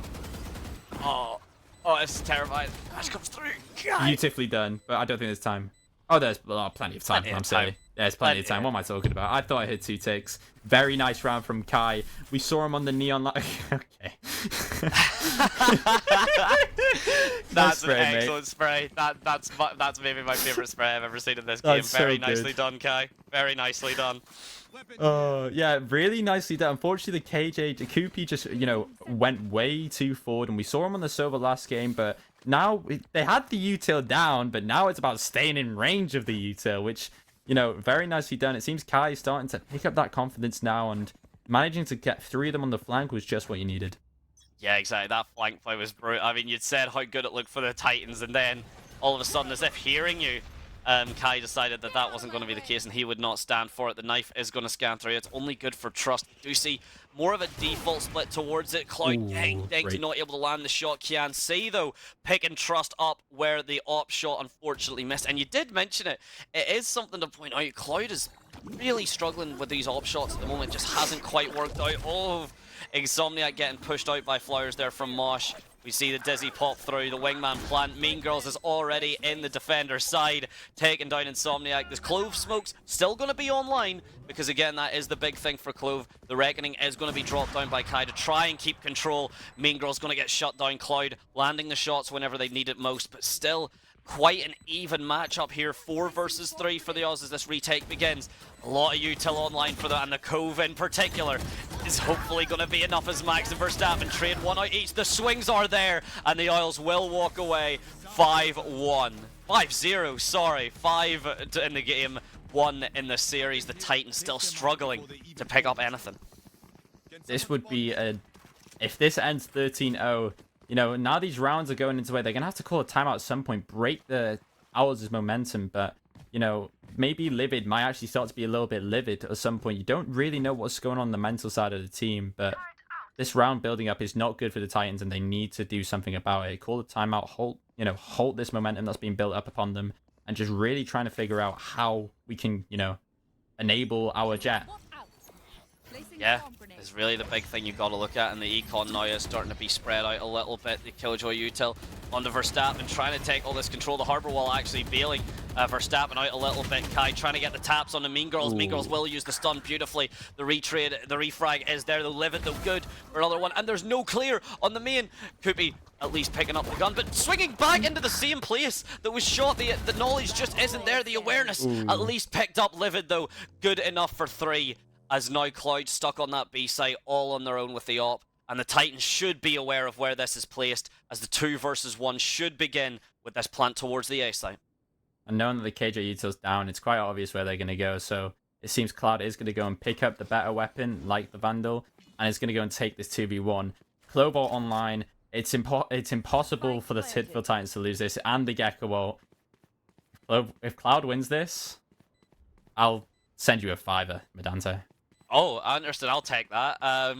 You know what? No, I just can't accept any money because I just want to see. I don't care. I don't need to get paid. I don't need to get paid more to see if Cloud can do this. As you said, it is an uphill battle. There should be no way the tap comes through. Livid just teasing the smoke, swings through, and will find Cloud. The shot's not there, to be honest, and it could have been 2-1 versus 1 had Cloud just been a bit more ready for that. They could have easily equalized that, or they could have easily taken themselves to 6-0, but no. The Titans, at the very least, livid, as you said, potentially feeling a little bit angry and deciding to end this now. Yeah, to be honest, that's really good for the Titans to get that round on the board. Now it's going to halt the momentum, and they found a good weak point. Pushing into that B-link extremity, really, you know, halting out and seeing what can go on. It's quite strong, and this double controller comp is actually good for a multitude of reasons. There you go, the knife tags no one. And now Kianci's going to rotate. We still have that up on line on B, so we can just leave the jet to hold that deep line, and we could start over-rotating going towards A, since we know that there's nothing on B main. We have an op there, and we can go and play with our anchors, Killjoy and Clove.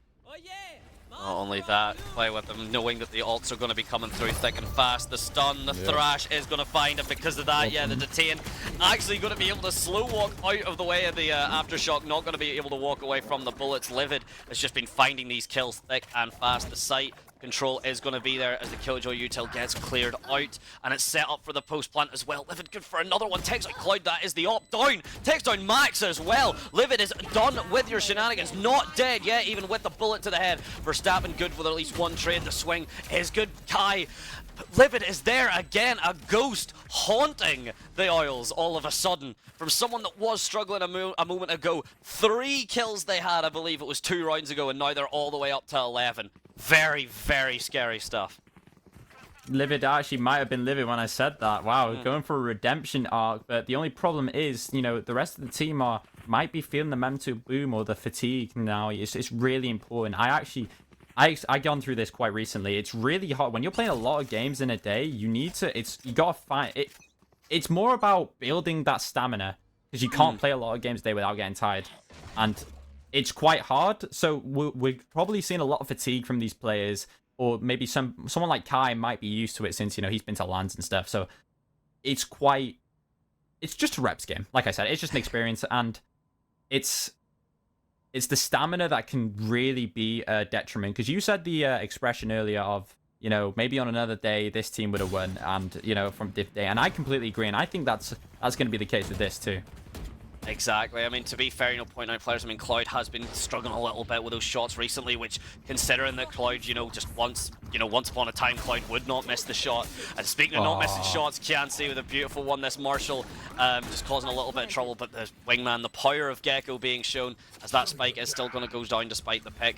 And I mean, we are seeing now, you know, maybe it took a little bit, but Livid very much ready with the setup there, and here we go. The Killjoy util's going to be cleared by the Cove, but the Rolling Thunder's going to stop that Trust, running in just to make sure the spike is okay. Livid not being able to get cleared out, unfortunately. Are they aware of Trust position? And they don't seem to be, as Trust picks up 2 in the form of Cloud and Kianci, and could have been a very solid performance for the Oz, but instead now the Titans have all the control to work with. All the positioning will be shut down. Verstappen with very little HP. The spike tap comes through. The swing from Koopy's good enough. Nicely done. And yeah, great will round. follow great it round. up. Beautiful stuff. it's just really sad to see that the Tidfield Titans have to use so much of their ult economy just to win that round, convert one round. But I guess in the long run, it's quite good because now if the Tidfield Titans convert this round as well, they won't be able to. The GCS Owls will not be able to buy. But all is still good. We have a KO ult from Kai. I mean, Kian. We have a Harbor ult from Kai and a Killjoy ult from Max. We still have this QP Killjoy ult though. And the alarm bot is going to get placed onto the flank, so trying to take that space and be a bit greedy with it is the name of the game. Yeah, absolutely. Again, take this momentum. You've managed to get these rounds on the board for the Titans, as the Titans, and it hasn't been easy for you. So yeah, absolutely take that aggression, trust, and Kai sneaking around the harbor wall. The timing is absolutely ridiculous here, as Kai just keeps getting himself all the way into that spawn. There is no information. Oh, but Kai's actually spotted out by Shop, by the positioning from the rest of the team on the Titans. That's massive, because now Kai is essentially trapped. And he will be picked up again. That ghost haunting your dreams. It's livid and has been for the last 3 or so rounds. It's been incredible stuff from them. The swing comes through. Cloud actually backing up there. What should have been Insomniac's death is backed up. Mean Girls, though, shutting that back down. Flash not going to be enough as well as he finds Insomniac too. And suddenly, what was a 5-0 with Mean Girls and Livid Inco has become very likely a 5-4 unless Max can do something filthy. Max finds one. Mean Girls pushing them out, but unfortunately Trust is going to get that trade. I saw it for a second there, but Trust has just been really nice in the last few rounds, getting a lot of good picks and just being really aggro on a breach. You know, not usually the... and there we go, Kai's calling a timeout. Kai now is probably going to have to just try and figure out what's going wrong. Why is the team doing this? But it also could be a momentum timeout because, you know, the rounds are going to start building momentum. You're going to start building that confidence. And if you get that confidence, calling this timeout is going to break the momentum and then should bring him back into this. But, you know, that sacrifice of the breach ult 2 rounds ago really has come in handy because now no one can buy. Yeah, exactly. And that's the thing. I mean... you know, speaking of momentum, I mean, it's not as if the game has been particularly back and forth in terms of rounds. We've seen GCS Isles run away with 5, and then Titans going, well, we can do that too, and immediately answer back with 4. The econ advantage really struggling for, or the econ advantage very much in the way of the Titans, but the ult economy, though, very much looking back for the Isles. They do have the Not Dead Yet, so it's technically a 6 versus 5. Reckoning, Lockdown, Null Command, and the Lockdown are all online, so there is quite a bit to work with here. Yeah, so there is quite a bit to work with here. We'll just have to wait and see if everything gets sorted out and filled out or not. Yeah, so that's going to be quite a dangerous predicament, and I'm not sure if I have had a frozen timeout stream. I've also had that, yes. I believe the timing has gone. We'll have to wait and see what the update on that is, whether hopefully it's just on our side and everyone else is running away, gallivanting. Yeah, to be honest, though, it's looking quite strong. A lot of ults on the side of GCS Owls here, and hopefully now all they have to do is just bring in some sort of ult round, try and get some sort of push going, be a bit aggressive, be a bit proactive. Yeah, you can, you know, get a lot of damage done with that. However, the only problem apart from that is maybe your eco isn't going to be good. You're going to get some sort of weapon diff. You're going to get caught out. So it's just going to have to be well coordinated and coherent. Yeah, exactly. That's the thing. What you've really got to decide. Here we go. Apologies.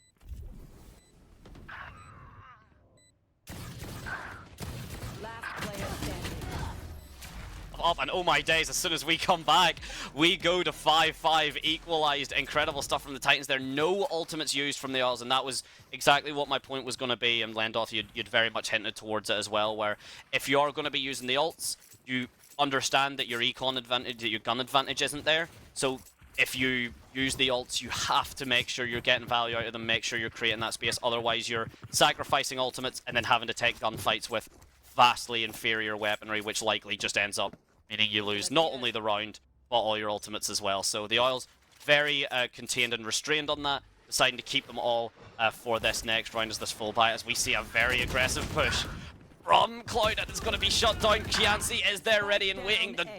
The Reckoning as well is going to get dropped as well by the Isles. Very aggressive stuff as they are a man down after that. No, that Reckoning is really strong. What he's doing out there is to try and delay them, since he knows he's the only one in sight. If he puts down that Reckoning, they're either going to go into his crosshair or they're going to stand back and not fight. But it seems that the Tidfield Titans have decided to just rotate, and Insomniac has over-rotated along with the Killjoy, whose all of the util is sat upon B. Kai should be aware of this and should know that this is a possibility. But it doesn't seem that they're, cutting noise. When are they yet ever to cut noise? But, time comes down now, and I'm trusting in Trust right now. Trust is about to run down, and there's that breach ult. Dangerous there. Could not be a good sign. If Trust gets that ult online, all he has to do is get the bomb down and just play post plant and just ult when they come into the bomb. But Mean Girls has been inserted in mid. You can hear the rotations coming through, but the alarm bot is going to reveal a position, gets traded out, but Kai has also been found by Livid. Here we go. We enter into that post plant scenario. It's 2 versus 3. We do have Livid set towards that corner, set towards that elbow, and yeah, again, these shots have just been something demonic. The timing from Insomniac here working around this pillar, the swing coming through, but Livid is just there. Another confident one tap, and to be honest, maybe Livid's thriving on the longer kind of set, to be honest. They were not there to start, but now the warm-up is there. 17 and 8. I do believe, ladies and gentlemen, there was a time where that was 3 and 5, that kill feed was. So Livid has absolutely turned it on and wants to take the Titans, not only to game 3, but potentially take the entire series. And for the first time this game, the Titans have that round advantage. 6 on the trot. Yeah, a lot of rounds coming for the side of that Tidfield Titans, and as long now, all they have to do is just, play safe, chill out a little bit. This could be a case of GCS House getting into their own heads and, start to overthink certain things, because that's a problem a lot of players can struggle with, is just overthinking and trying to, really think, okay, is this going to work? Is this not going to work? But all is well. The Gecko ult comes in and the stun. It seems that Breach has just stunned the Gecko ult. Doesn't look like they'll be getting that back in the round. Now, this is good if you're GCS Owls. Mean Girls, Max trying to find out how it is. Unfortunately, the whiff is going to come through, but the delay is really good. Now, 4v5 plan. Kai finding Verstappen. Kianci getting Trust. Mean Girls taking Kai and finds him. Oh my god, it's going all the way around. Kai, does he expect Mean Girls to be right there? Clove ult being pulled out. Gonna revive Kianci. 2v2. Oh, 2v2. Livid just takes 2 of them down and be main, and the swing's about to come out. Wow. Livid. What a round. The swing's about to come out as Livid again. A hell of a last round for it there. Every ult popped. Kianci surviving, not dead yet online, both for Insomniac and Livid. So that was like, what, a 6v7 in your 5 versus 5 tactical shooter. People are just refusing to die. Kianci standing back up with the res, but then Livid just playing that aggression. They want this back. They want to set an example. They want to be able to tell the Oz that congratulations on your 5 rounds. We can do it better. And now 7 was put on that attacking side from them. The Titans just need to replicate that on this defense side. Owls have to find and just pray that they can find some of this momentum, find some of this foothold to get this attack side started. And in theory, they should do, but they don't have the breach, and running into a breach, particularly on Pearl, is a tough thing to do. Yeah, running into that breach, trap play central, as I like to call it, can really just get caught. That stun comes down and he's going to swing upon you, and what can you really do apart from just stay alive? But Livid seems to be having an amazing game right now, but it seems that we're doing a 1-3-1 split. We have the 3 main packs going down into mid. We have 1 on the right side of A. We have Harbor sitting outside of B. Seeing how it's going to go. Clove denying info, but there's a gap. Trust waiting. Breach wall coming through, but Mean Girls is on top of the wall. Has seen him. They think that... Are they aware this could be a fake? Oh, they aren't. They've been pulled through. Kai has successfully done this job and faked that B hit. All the defenders now rushing back towards A, but they're already there. It makes... But Max should combat the util. It's just turned back on. But has picked up an amazing timing and has regrouped with Cloud. Plant going down now. Insomniac gonna get it down. Kianci finding Livid. Amazing pick for the side of GCS Owls. Taking down their star player as of now. On that Clove roll. Trust being traded out by Max. And now it's a 5v3 for this side of GCS Owls. Mosh pick comes down. Kianci stuck in that corner as Insomniac trying to bail him out. Doesn't matter when the shots are that good. Mean Girls and Verstappen, though, good for 1 a pop, and suddenly 2 versus 3. Seemed very confident for the Oz and will continue to do so. You'll need to land 3 disgusting shots if Mean Girls has any chance of saving this for the Titans. The timing gonna be there hiding behind the wall. Oh my days, not only the shots are disgusting, but they do not land. They are the exact opposite disgusting shots that you want. Unfortunately for Mean Girls, just not gonna be able to pick up. And there we go, the put into the chat is probably the only way to summarize that. That is unfortunate. And Max with a very, very supportive don't do that heart attack sim. Val is a horror game, ladies and gentlemen. Yeah, you heard it here first. Everyone gets scared when they play Val. These days, all you gotta do is just get swung and poof. I've just been jump scared by guys sat in a corner with a Becky. It's terrifying. It's absolutely terrifying. And it's traumatized. It's far more traumatizing than any horror game I've ever played, is being killed by that Bucky.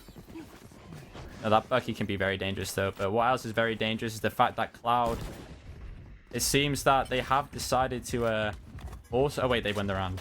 What am I talking about? UFC Daisy. I just had a brain fart. My fault, gang. Yeah, but no, they have forced... Something Mean Girls keeps doing is forcing this Marshall. And it has costed them in the past. Since if they force this Marshall, they just get cost-effective guns next round and won't be able to buy a Vandal. Or they can buy a Vandal, but, you know, Kai with the Sheriff is just taking down Mean Girls, and now the Marshall's useless. Yeah, exactly. I mean, the Marshall's 950, the Sheriff is 800 in terms of the econ, their advantage, you know. Worse gun, but far better effects, as we see a lurk on that cove. But Kai backing up Insomniac as well. Those are 3 beautiful shots initially, some of them not landing, but doesn't matter, does find the head of Koopy. As Verstappen now having to do everything that he can. Picks up the Marshall at the very least. The shot's not going to be good enough. The reswing, Kai trying to be a bit fancy here. There you go. Get that in. Very nicely done from him. 4K for him. A lot closer towards Reckoning. And evened us back up again. Look at that. We had 5, then 7, and now back to 2 in a row for the Oils. It's very much a, you get your turn on you know, the kill feed and the scoreboard, and then we'll get our turn on the kill feed and the scoreboard. I tried to fact check there, just Google. I was like, wait, Marshall's 950? And then I forgot it was the Stinger got changed. Yeah, and now the Stinger, yeah. I was like, wow, I can't believe that Marshall's always just been 950. What a cheap gun. I thought that would get priced. Yeah. Good gun. It's a good gun too. I mean, if you hit the head, it's an op. True. You just have to hit the head. And now it was also like a, well, not an op for, you know, round 2. And then they had to bring a gun like the Outlaw to, you know, counter that. But all is well. It looks like the GCS Owls are walking towards that B extremity. Flash is coming down. Utah's being used. Verstappen finding Kian. Not a lot of flashes that's going to be able to be brought for the side of the Owls, but it's fine. They're going to work their out somewhere else. No map control now, as GCS Owls do need to find out what's going on in the other extremities before they can do something. Yeah, exactly. And Trust actually there being able to walk away with his life. The mosh pit was committed to that back left, but just maybe a pixel or two. Keeping him safe means he doesn't have to push into it until the smokes and all are used, until the Oz have very much been pushed back onto this main and the mid. There is that delay from Kai, who is still sitting on that B long, but everyone else from the Titans has completely left that alone. Livid and Mean Girls are now up on that mid connector, trying to make sure that nothing's been lurked through. There's been no, you know, cheeky timings while through, and because of that, actually, Mean Girls is going to rotate back towards the A, so it's going to come down to that encounter on B. Or on B, A and Kai. Oh my days, the timing there. Then Kai's just watched Mean Girls walk away. He has indeed, and that information has been called now. Ooh, as the rest of the odds are going to try and get that rotate onto B. The time's running low and they need to make a play here. They are taking way too long. That could have been pivotal. If Kai died there, that would have been a huge loss for the side of GCS. 13 seconds now. It's going to be a rush to get the bomb down, but luckily the time is there. 8, 7, yeah, plenty of time, but can it be delayed? And the clove orb there, the cove very much, the clove orb, the cove, sorry, from Harbour. Very good there, Cloud. Seeing the gun from Verstappen seeing the head though. Very excellent angle as he picks it up. Another 4K. Is this going to be the first ace that we have? Is all the util coming through? Verstappen tapping it. No, he seems happy just to get the defuse. Give the kill to someone else. Actually, give the kills to Max. Koopy having to clean it up just to make sure that nothing gets too out of hand as Verstappen gets the defuse. Thrash online, and the Titans shutting down some momentum again.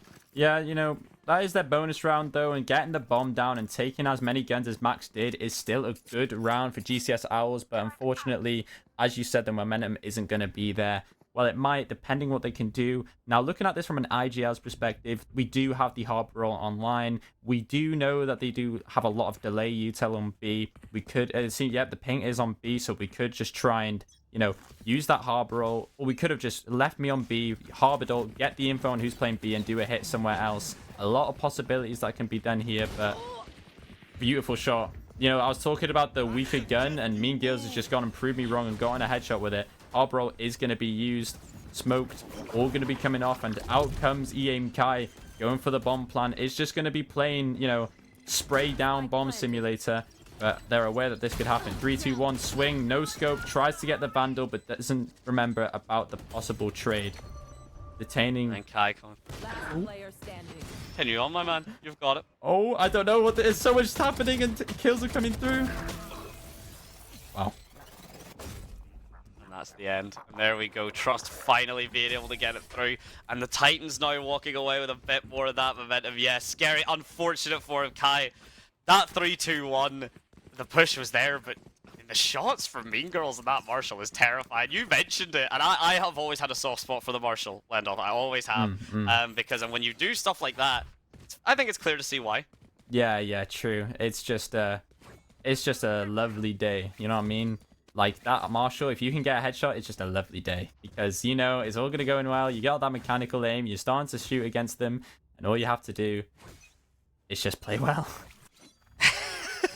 It's all you got to do is click the head. At the end of the day, all you got to do is click the head. It's very simple when you break it down to that, of course. Not as simple whenever you actually start to try and execute it and realize how difficult it is. But for the meantime, the Oz are starting to realize how difficult it is. The Titans are starting to get that momentum kind of back. Trust with a swing through. The Killjoy turret is going to go down, but Mean Girls is going to find that lurk on the mid. That is an unfortunate angle for Insomniac to go down. No. Livid will back it up as well. Kianci finding Livid at the very least, and now the Guardian shots are there from Kai. That is filthy, as what was meant to be the Titans' advantage now suddenly swung right back for the Isles. Yeah, you know, just demonstrating again the enhanced aim of Kai, but Livid as well, not that far from it. Just you know, confidently swinging into that cloud fight is beautiful. Really nicely done. See it on now. The util coming through from Kianci, preventing that. Yep, going to get the plant down, keeps the null command online as well. Kai on for possibly another 4K. We have seen 4K after 4K. There will not be an ace this time either. But if Kupi can do something, can maybe get the Titans to double digits. But you're staring down a Killjoy turret, a Harbor, a KO, and Max as well on that Killjoy. So it seems very much like this is going to be the end. The swing into the turret. That's one member of the Isles down, but you got to kill 3 more as Kupi does the tap, tries to clear elbow, but Max will shut that down as he swings back through. Yeah, nicely done from the GCS Owls. To be honest, I thought Livid was just going to go Livid again and get a lot of picks, but it seems this game really is just Livid versus Max and Kai, and if we can, to be honest, if I'm calling now and noticing that some teams having the bad player, I would probably just hit a Killjoy site. If I know where Killjoy's playing, I'd probably just go and try and hit that. We know the Killjoy's not having a good game. We know that, well, this round they have a low econ, so they are going to have to get aggressive. So maybe play a bit of an anti-eco to make sure they don't do a thing. But it doesn't look like it's even going to be an anti-eco. It seems that they're still going to buy into this since they do have the jet knives. They are going to buy the Marshall. A bit of a broken buy, if I do say so myself, but not too shabby. Not too shabby at all, and we've seen both of these teams are very capable of, you know, making that utility and kind of keeping it going. Even with the less than optimal buy, we see the Reckoning popped, basically finds nothing. To be fair, it does look like the lockdown's even been tempted to be committed as well. Won't be in the end as Mean Girls tries the updraft. Flash is just there. Kianci as well picks one up. Cloud a second up as the plant's going to start going down. That's a lot of damage though from the Killjoy util. The Cove having to be going down to make sure Kianci can get that plant down. 5 versus 3 retake. The health pool not looking great if you're Kianci, but everyone else looking very healthy. Kubi not able to land the shots on Cloud. Mean Girls at least good for 1, but Kai just gets another frag in the Cloudburst run. Good for 1. That's going to be all she wrote, as now it's just been you get a couple in a row, we get a couple in a row. We haven't seen yet, I believe, one round that's just went in an immediate swing towards the other team. Momentum seems to be the aim of the game for both these teams. Yeah, and it seems that, you know, Kai's feeling confident in his aim. He's really instructing. I know that, obviously, he's been on that support, apart from the Neon last game. It seems like he's really taken a step back and just gone on that support Harbor role, trying to coordinate and help his team, you know, a lot of possible util that can be used this round. We have a Killjoy ult, KO ult, we have a Clove ult. maybe just send in Insomniac and just see how it goes. A very fancy sofa drone is the same way that you use Phoenixes as well to run it back. Sometimes it is just popped for that additional bit of util. The null commando going to make sure that Verstappen can't pop that mosh pit or the dizzy to prevent the Oz pushing. And look at how clean that is in basically what 20 seconds, if even. The push has been completed, site control's been gained, and now it's all up for the Titans to try and use this control from Kupi to get this retake started. And it's good for one. The aim diff is going to come through though, but can they even find any picks? No, it's going. Oh, it seems it's going in the favor of the GCS Owls, but did he just throw a harbor coat on the? Interesting. They have to push this together now.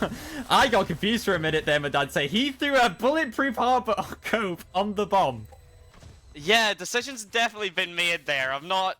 Maybe a little bit of panic. Maybe the angle was meant to be a bit different from Kai there. I'm sure we can maybe ask him later on, or I'm sure someone will have clipped that and put it on Twitter, and he'll have to defend himself. Yeah, maybe there was a tactical thing behind it though. Maybe, you know, just like trying to. There was a gap in it, so maybe he's done that so they can swing, get the planter for free, and then come back through. But at the time, it did look like he just have the defuse. You know what I mean?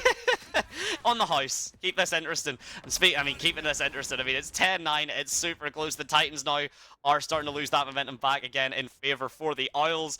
And, you know, again, the Isles only need 3 more rounds and they take the entire series. The Titans, if they do manage to get 4 on the trot, which does seem to be the kind of pattern so far, we don't even finish. We just go to sunset. No, we just go to sunset. And the sunset is looking quite nice, to be fair. I like the new lighting. It's a gorgeous map. It's a gorgeous map now. It really is. And speaking of, well, I think it'll come down to, you've mentioned Kai, and we have mentioned Mean Girls quite a lot, and it does seem to be them kind of teasing each other on that B long. Everyone else is just comfortable with the defaults right now. Yeah, the defaults are looking really strong. However, just seeing how comfortable this could be, Max taking down Livid and Cloud trading it out, making it a 2-way GCS Owls. Mean Girls, oh, that you can't miss those, Cloud. Unfortunately, not Cloud, I mean Mean Girls, really crucial pick, especially the ones where they're not looking at you. They'll be biting themselves about that one. However, Kupi, as it goes, this is an eco for the side of Tidfield Titans, but as we've pointed out many times, you don't want to give him that momentum at all. Yeah, exactly, and it looks like it's going to be given away, unfortunately, for the Titans, as the Isles now look to add a flawless to the repertoire there. Kai, no, gonna be shut down at least with that ghost enough. Can we find another one? The dink is good, but the backup will be there to make sure Insomniac does not fall either. 11-9 for the Isles now. Just 2 rounds left is all they need. The econ now looking pretty solid, and yeah, fair enough for the Titans. You might as well. You've got that timeout for a reason. You should be using it, so the buys are coming through. What do we do with this util? You've got a lot to work with in terms of the Rolling Thunder and the lockdown as well, even not dead yet from Livid. And if there's one person you want to stay dead, if you're the Niles player, it's definitely Livid. Yeah, Livid has just been a really key element of this team, but sometimes dying a bit too frequently. Just needs to remember, you know, that at the end of the day, you are one of the win cons of this team, apart from, you know, the ults and everything else. Having you can probably boost the confidences of the players, since you being that star player is going to, you know, make everyone else play a bit better and know that, you know, you're kind of a morale lifter at the end of the day. Yeah, exactly. And again, the mental has to keep fortified. It does have to as well. And even, to be honest, going back to that mental and staying like that, there's not really been any chatter in the text this game. The Ascent game maybe took it out quite a bit of the players. I mean, they have been going all day, basically. So, you know, it's no surprise there, but not really much in the way of banter anymore in the chat. It seems like everyone's fairly locked in, and they want to take this. Titans either to Sunset or Isles to take the championship and take that cup. So we will have to see how that's reflected in their gameplay. The Titans, again, decent bit to work with, either if they decide to push an aggressive defense with that 3-stack towards A. You know, it's maybe not an aggressive defense, but certainly a bit more aggressive than we're used to seeing. They've got that lockdown and Rolling Thunder should they want to play the retake as well. I think it's all going to come down to how Livid and Mean Girls play off of each other, but Livid's leaving at very inopportune time. Yeah, that's just coming around. Mean Girls swinging about. Livid finding 2, and just when we were talking about them being the morale lifter, Livid and Cloud working together. No, not against each other, sorry. Having a nice 1v1 on site. Livid Cloud is going to pull him down, and the Trust breach ult is going to come through. But this, even though this was in the favor of the Tidfield Titans, it's somehow gone back to the GCS Owls, and that's 12. Yeah, Max with a quick 1-2-3 there as well, and the commitment there from the Rolling Thunder. That's going to hurt if you're the Titans. It's one of the strongest pieces of retake, particularly on A. A is a very small and confined site, so that Rolling Thunder was going to be hitting most of the players on the Isles, but just sadly didn't get it up there. Livid and Mean Girls were both, on that position, and the shots were coming through. But as you said, it's very much kind of been Max and Kai's show for the side of the Isles, and Max online for that to keep it going. So now, what could be the last round, not only of the map, of the entire series, as we get going. This is a big round now. It's literally series point, do or die for the Tidfield Titans, and they are going to start to feel a bit of that pressure, but, not to worry. Try not to focus on winning too much. At the end of the day, you want to try focus on improving, if anything. That really does help the mental game. But the flashes are coming out, and the flood on site. Trust. Cloud clears the Trust out. Trusting himself in too much. And I'm doing a bit of a tongue twister, so I do apologize. But retake Gecko ult. Detaining Kian C. They're all stuck in Hall. This is not good if you are the GCS Owls. They need to get out of this, but the Tidfield Titans are doing really well. 1v2. 1v1. Max versus Livid. Who wins this? The star player versus star player. Who wants it more? This is a terrifying way to end it now. The Killjoy Nade, of course, trying to just buy more time, and will do it. That's a beautiful shot from Livid. That is clutch as hell. There will be enough time for the defuse, and we're not quite done just yet. Livid's not quite dead. The game isn't quite over just yet, but oh, it's getting close, and a lot of utility was burned to try and get that going. Yeah, blimey, that was a crazy shot, and the confidence as well to just hit a shot like that, especially when time's running low, is exactly what they need. And Livid, lovely sportsmanship in the chat, praising each other on the shot. Quite nice. Oh, and damn right. You know what? Keep each other motivated at this point now. It's one thing as well, but as you said, the most important thing, well, maybe if you want the bragging rights, you maybe want to take that cup away, but definitely learning and improving, one of the most important things that you want to do in both these rosters. They are pushing each other to the absolute limits. If there is ever a series to kind of identify your maybe more minor weaknesses, or where your strengths are, this is exactly it. And now trusting in that Bucky, the aftershock coming through, a lot of util to try and shut down this push by the Titans, sometime for the refrag. No. That's pivotal. You do not want to be losing Livid that early on. You definitely do not. At least the Clove Smokes will stay online. The Cove ult, though, to protect Insomniac. As KNC picks up another kill, and the delay, the Bucky's just not there, unfortunately, as it looks to be. It was a Hail Mary last round, but the Titans, unless they can do something magical, they're dealing with a lockdown, they're dealing with Insomniac being able to just stand right back up, and they're dealing with a Blade Storm should they wish. The tap comes through, the spray is there. Mean Girl's going to put him back down at the very least, but you still got 4 more people to kill as Cloud pops the knives to try and carve up the Titans, and that should be us. The right click to finish it. 13-10, 2-0 GCS Owls, and that is your Welsh champions for this year. Very well played, and commiserations if you are the Tidfield Titans. That was such a good game. I'm not even gonna lie to you. Very nice series.